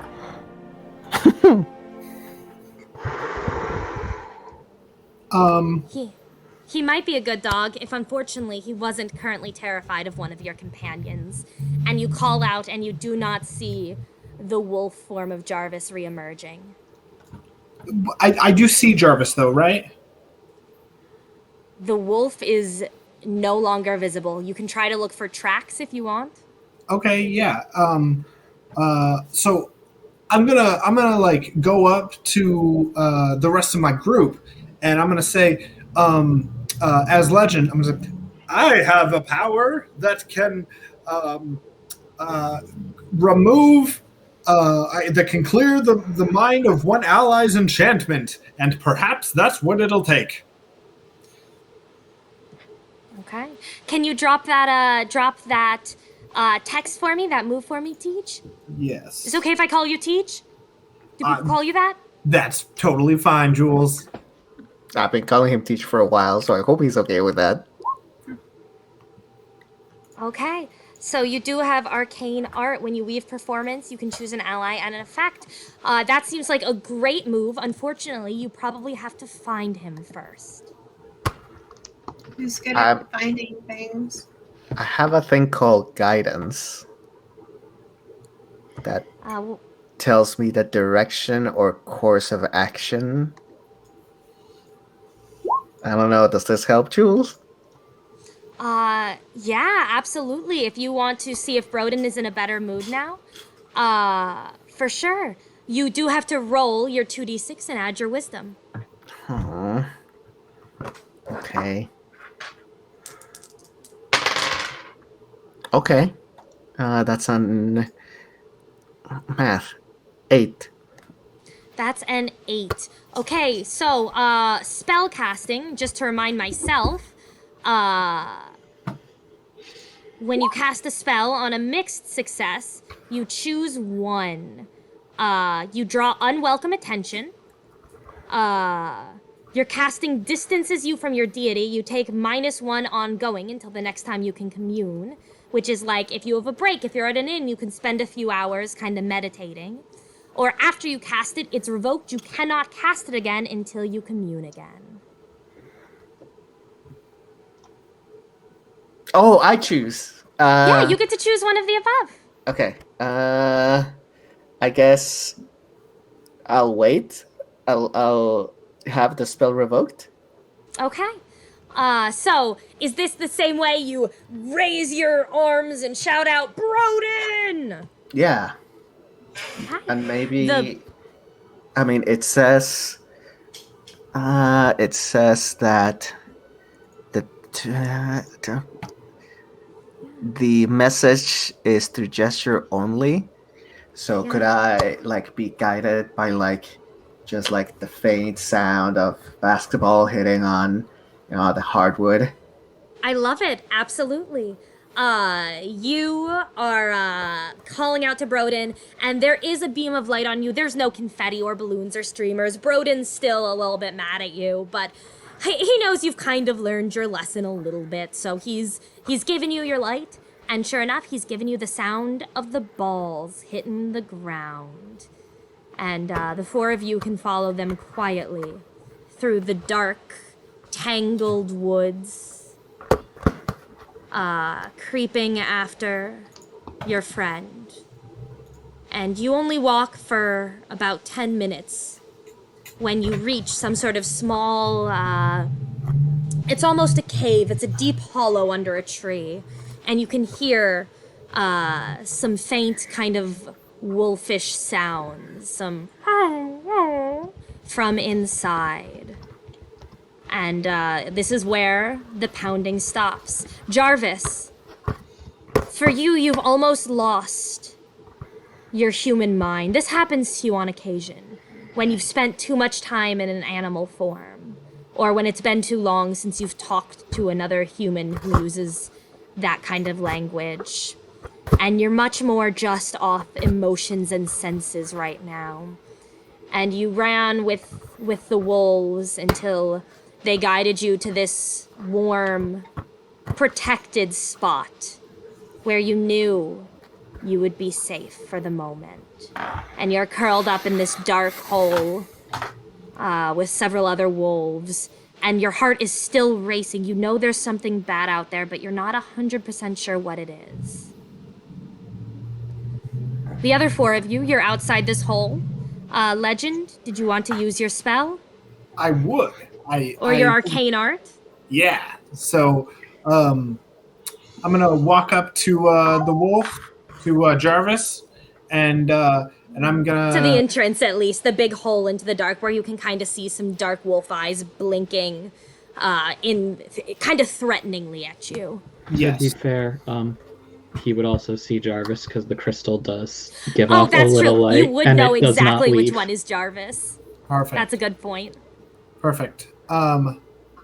So I'm gonna say, now wait just a moment, Jarvis. Follow after me. Take a deep breath in. Hold it. Hold it. Hold it. Take a deep breath out.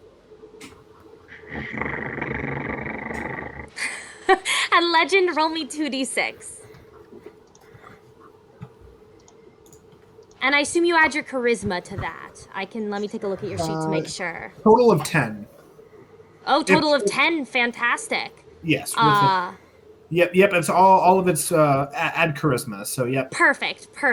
Total of 10. And with that, as you let out the breath through your nose, you feel your mind returning to itself. And you know these are your friends. The wolves are your friends as well, but you remember your purpose, why you are here, that you trust these people. We're your friends, Jarvis. Jarvis can't talk right now. So he just kind of steps forward and does kind of just a sign to the others that the other wolves that this is fine, don't gotta be on the defensive, but just walks straight up to Legend. Yeah. Walks up to Bjorn. As he's walking, I'm just gonna spend my holds to shift back. Okay. Into shade. And so I kind of envision it that as he walks, he's changing so that by the time he reaches Bjorn, he's right in front of him. Still has to look up because he's taller, but God magic. That's what I don't trust.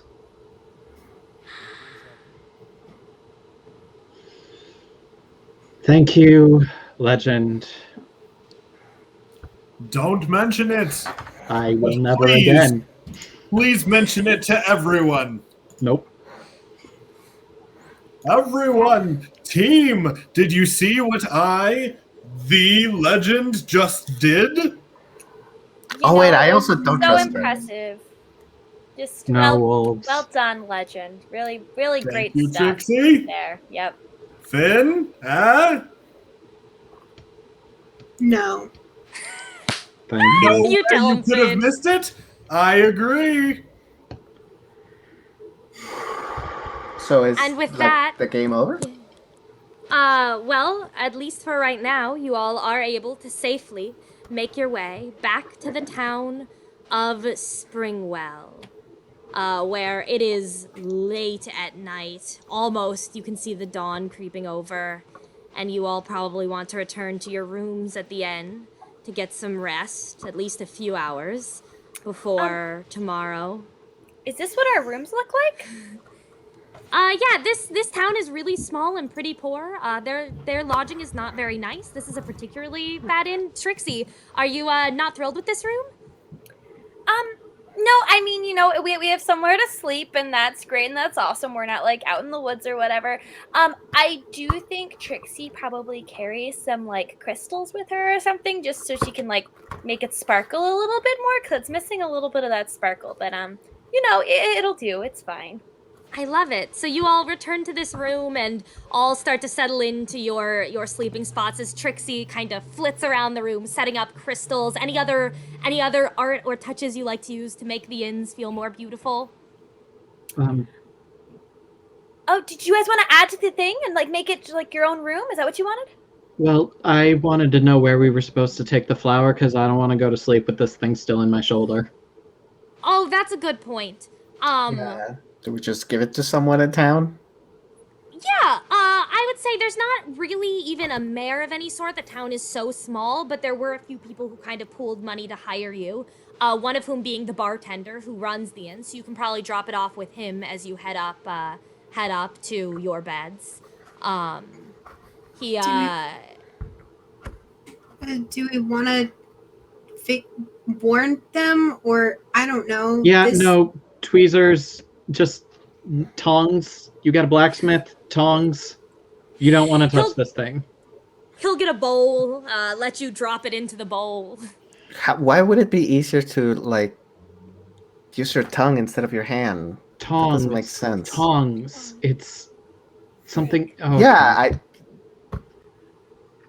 Like your salad tongs, like the Like- ones you use at the pizza place when you serve salad. Thank you. Oh, I don't eat salad at the pizza place. Oh, I mean, it's good. It's good salad. Not... At Cugino's, I don't think so. It's really you're wilty. Right. You're not wrong. I just I'm a little lactose intolerant, so it's my dad's favorite place, so we go there a lot.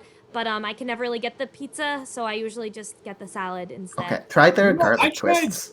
I tried going there once, and I told them my name's TJ Emerson, the TJ town, and they wouldn't offer me a free pizza for I'm like shocked. giving them some like exposure. No, Really? that's... Okay. Oh, I mean, getting boy. sponsors is a smart way to run your show, though. You should talk to them about actually sponsoring you instead of just expecting things from them. I don't know. I mean, I'm kind of a big deal, so I just kind of figured that that it would be enough. But I guess they just don't like business.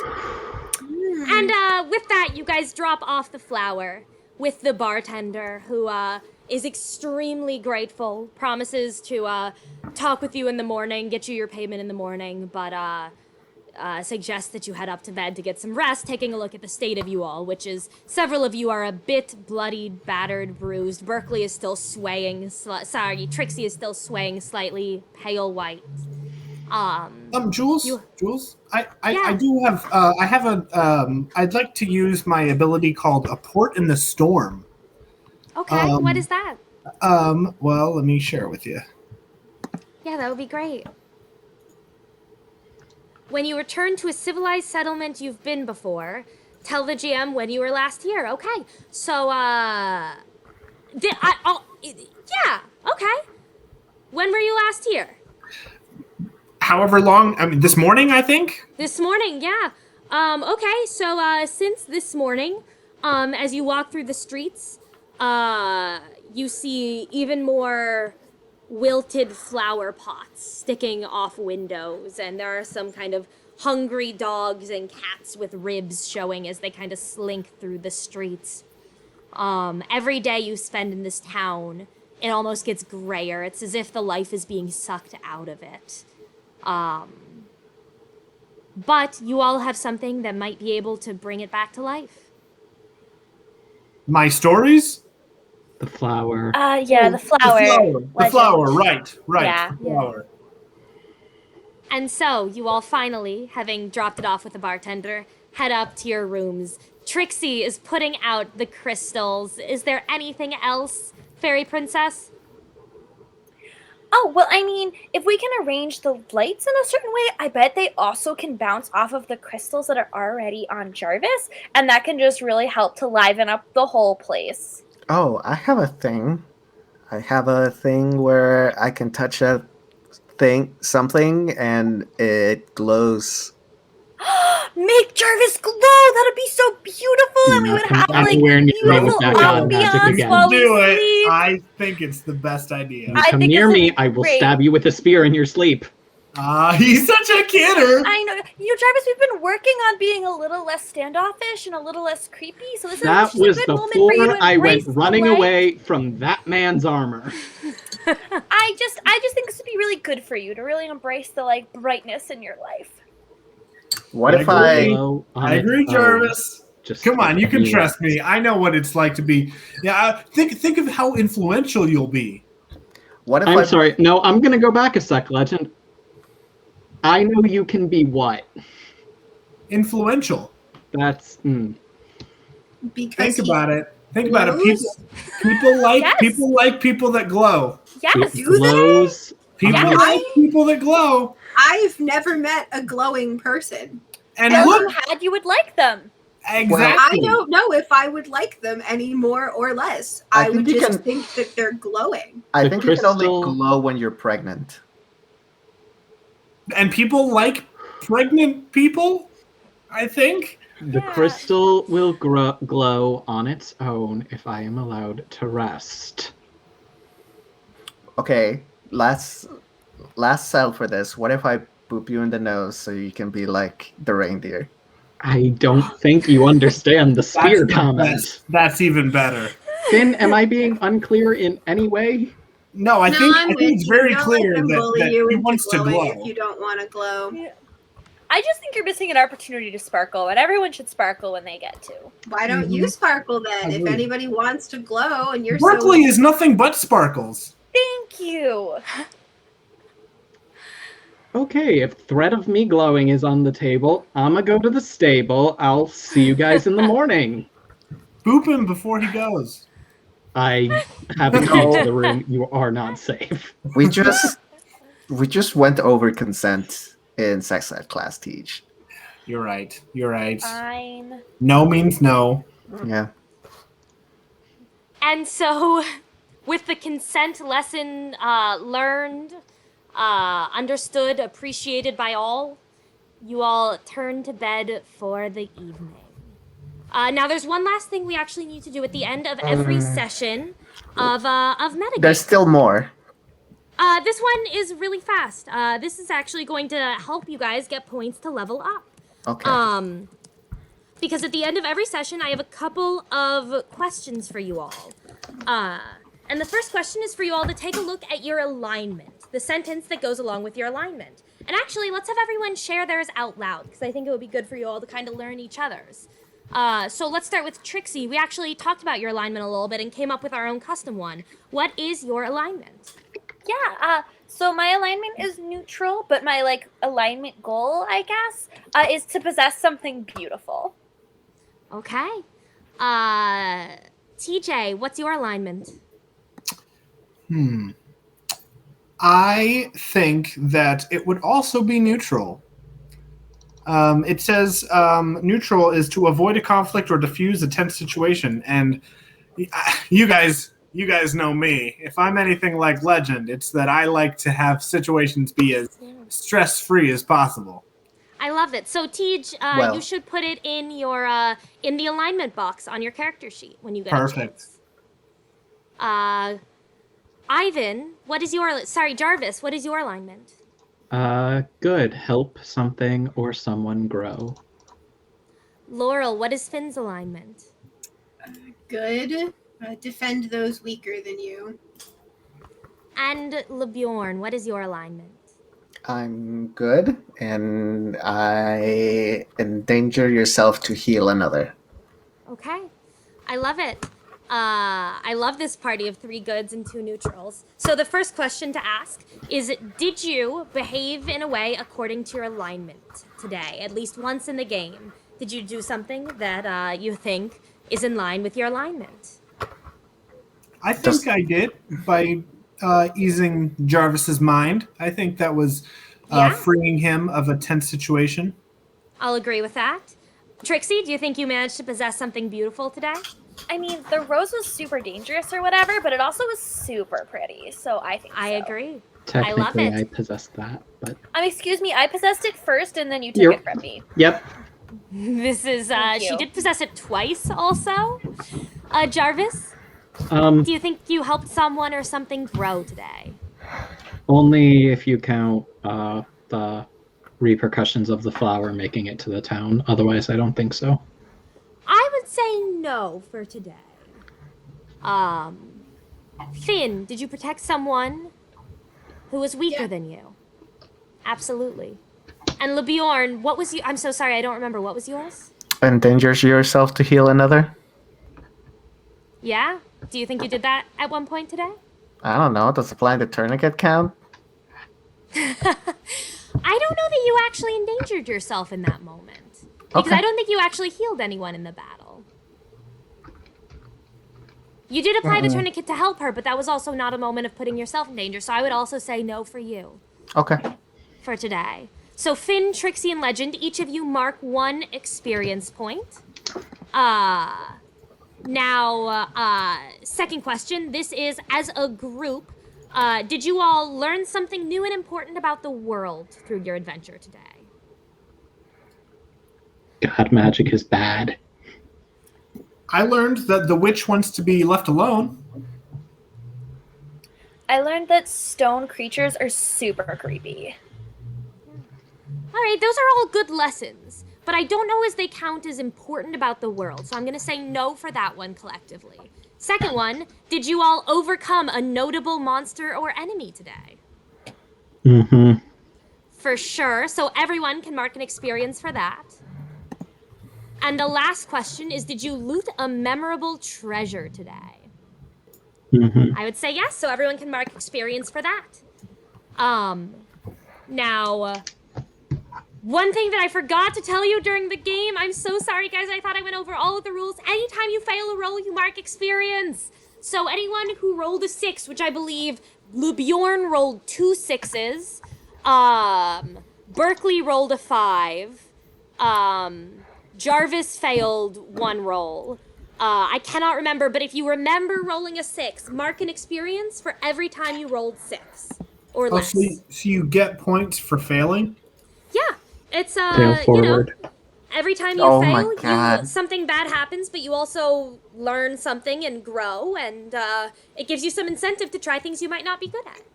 I like that. Yeah. That's, I started my channel from humble beginnings, so I know all about what it's like to have, some failure after failure. Yeah. Yep. Sure you do, TJ. Mm-hmm. And then just a note about alignment real fast before I move into the last thing is that your alignments can change throughout the game. At the end of a session, if you think something has caused your alignment to change, you can just tell me. And we'll talk about it. And it doesn't have to be one of the alignments suggested in the book, just like Trixie and I came up with a new one for her, which is possess something beautiful. If you think your alignment has shifted in some way, even if you're not sure what it is, just bring it up and we can chat about it. I don't think that happened to anyone today, but just for the future. And then, last but not least, your bonds. Each of you have 4 bonds with the other characters. These kind of define your relationship. You mark that bond as resolved and gain an XP when something happens that becomes the new basis of that relationship, when it's resolved in some way. So, for example, Finn saved LeBjorn's life before. She saved his life again, so that bond is definitely not being resolved. Maybe it's resolved when LeBjorn is able to repay the favor and save Finn. Or, maybe it's resolved when something really scary happens to the 2 of them and they're bonded through that. It's basically just whenever something happens that changes your relationship to be about a new thing. So everyone take a moment to read through your bonds. and see if any of your bonds were resolved. If anything has changed in your relationship with another character, that means it's kind of defined in a different way, or there's something else that defines it more closely. The answer may absolutely be no. This was, a first session. One of my bonds, Jules, is that I'm currently in the process of writing a ballad of the adventures of Finn. So I think one thing that I could be doing when I'm right before bed, when I'm laying in bed at night, is working on that. I love it. That ballad for Finn. That's good. Are you done with the ballad for Finn, or are you still working on it? I think it's one of those things that may never be done because I want to log every day as we go on, and just so that way, if Finn isn't somebody that wants to tell her story, she'll have somebody to tell it for her. I love it. I do think that means the bond isn't resolved yet until something else happens that becomes more the focus of that relationship. But Flavor Town wise, not Pound Town. I love that image of you working on that before bed. Can someone tell me what Pound Town means? You all, I really think that I'm saying something I don't. I think. want to Can you let it go? actually, at I this think- point, I'm regretting my words. I think we're gonna cover it in a couple I really weeks in dug sex into ed. this, one, and You know, I am Jules, we can text about it later. If you have questions, you can just text me later. okay. Nope. Sounds good. Thanks. Yeah. Okay, but the point was the bonds. Did anyone resolve any of their bonds? Did any of those shift today? Again, no was fine because this was the first game, and so that may not have happened yet.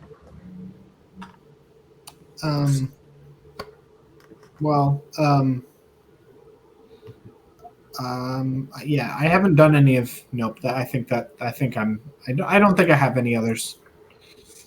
Getting there, but not there yet. Okay. I don't know So what would replace it, but the bond with Jarvis is that she thinks Jarvis is not going to be able to survive. And if anything, Jarvis is one of the only people who held their own in this Okay. whole thing.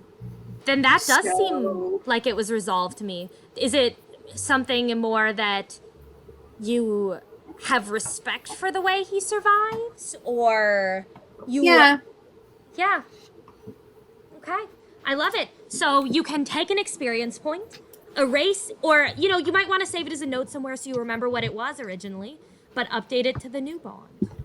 Actually, Jules, I do have a question. One of my bonds is with Jarvis, and it's Jarvis does not trust me, and for good reason. But thinking about today, maybe Jarvis trusts me a little bit more. That's up to Jarvis, of course, but... See, the wolf situation, kind of. Well, the fear situation, a little bit. And then the light situation made it go all the way back down again. You win some, you lose some. Okay. Then everybody just make a note of how much experience you have. You all will get to level 2 when you have 8 experience points. So just mark that for yourself. And that will bring us, that is how we will always close out a session of Dungeon World. So congratulations. Y'all finished a little mini adventure there. Nice work. The game isn't done. We do come back and play again next week, unless any of you can't or you have other things to do. But hopefully the game goes on and you all find some new enemies to face. I guess that brings us to the end. So first we should do any other plugs, anything you want to say to the fans. Guys, I hope this wasn't too much of a tutorial episode. I promise next week will be better, more action-packed, but thanks for being here this week anyways. Anyone else have anything they want to say or plug or... I mean, I said this already, but don't forget to buy your homecoming tickets. You can buy them at lunch. You need cash, and you can only buy them through Wednesday, and you cannot buy them at the door, guys. So really make sure you get on those homecoming tickets. Okay. Berkeley, how much are the tickets? Oh, it's $15 for a ticket to homecoming. Okay. Laurel, we're still I'm so glad maybe... you're coming, Laurel. That's so Okay. exciting. So I know I said it really quickly, but if Ivan and Laurel, would you guys want to go with me, maybe?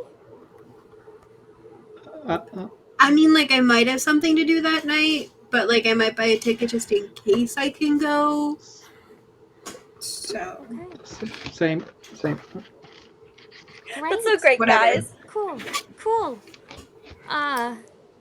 Come watch the anything game. else? Come watch us beat Yeah, up of Red and course. Prep.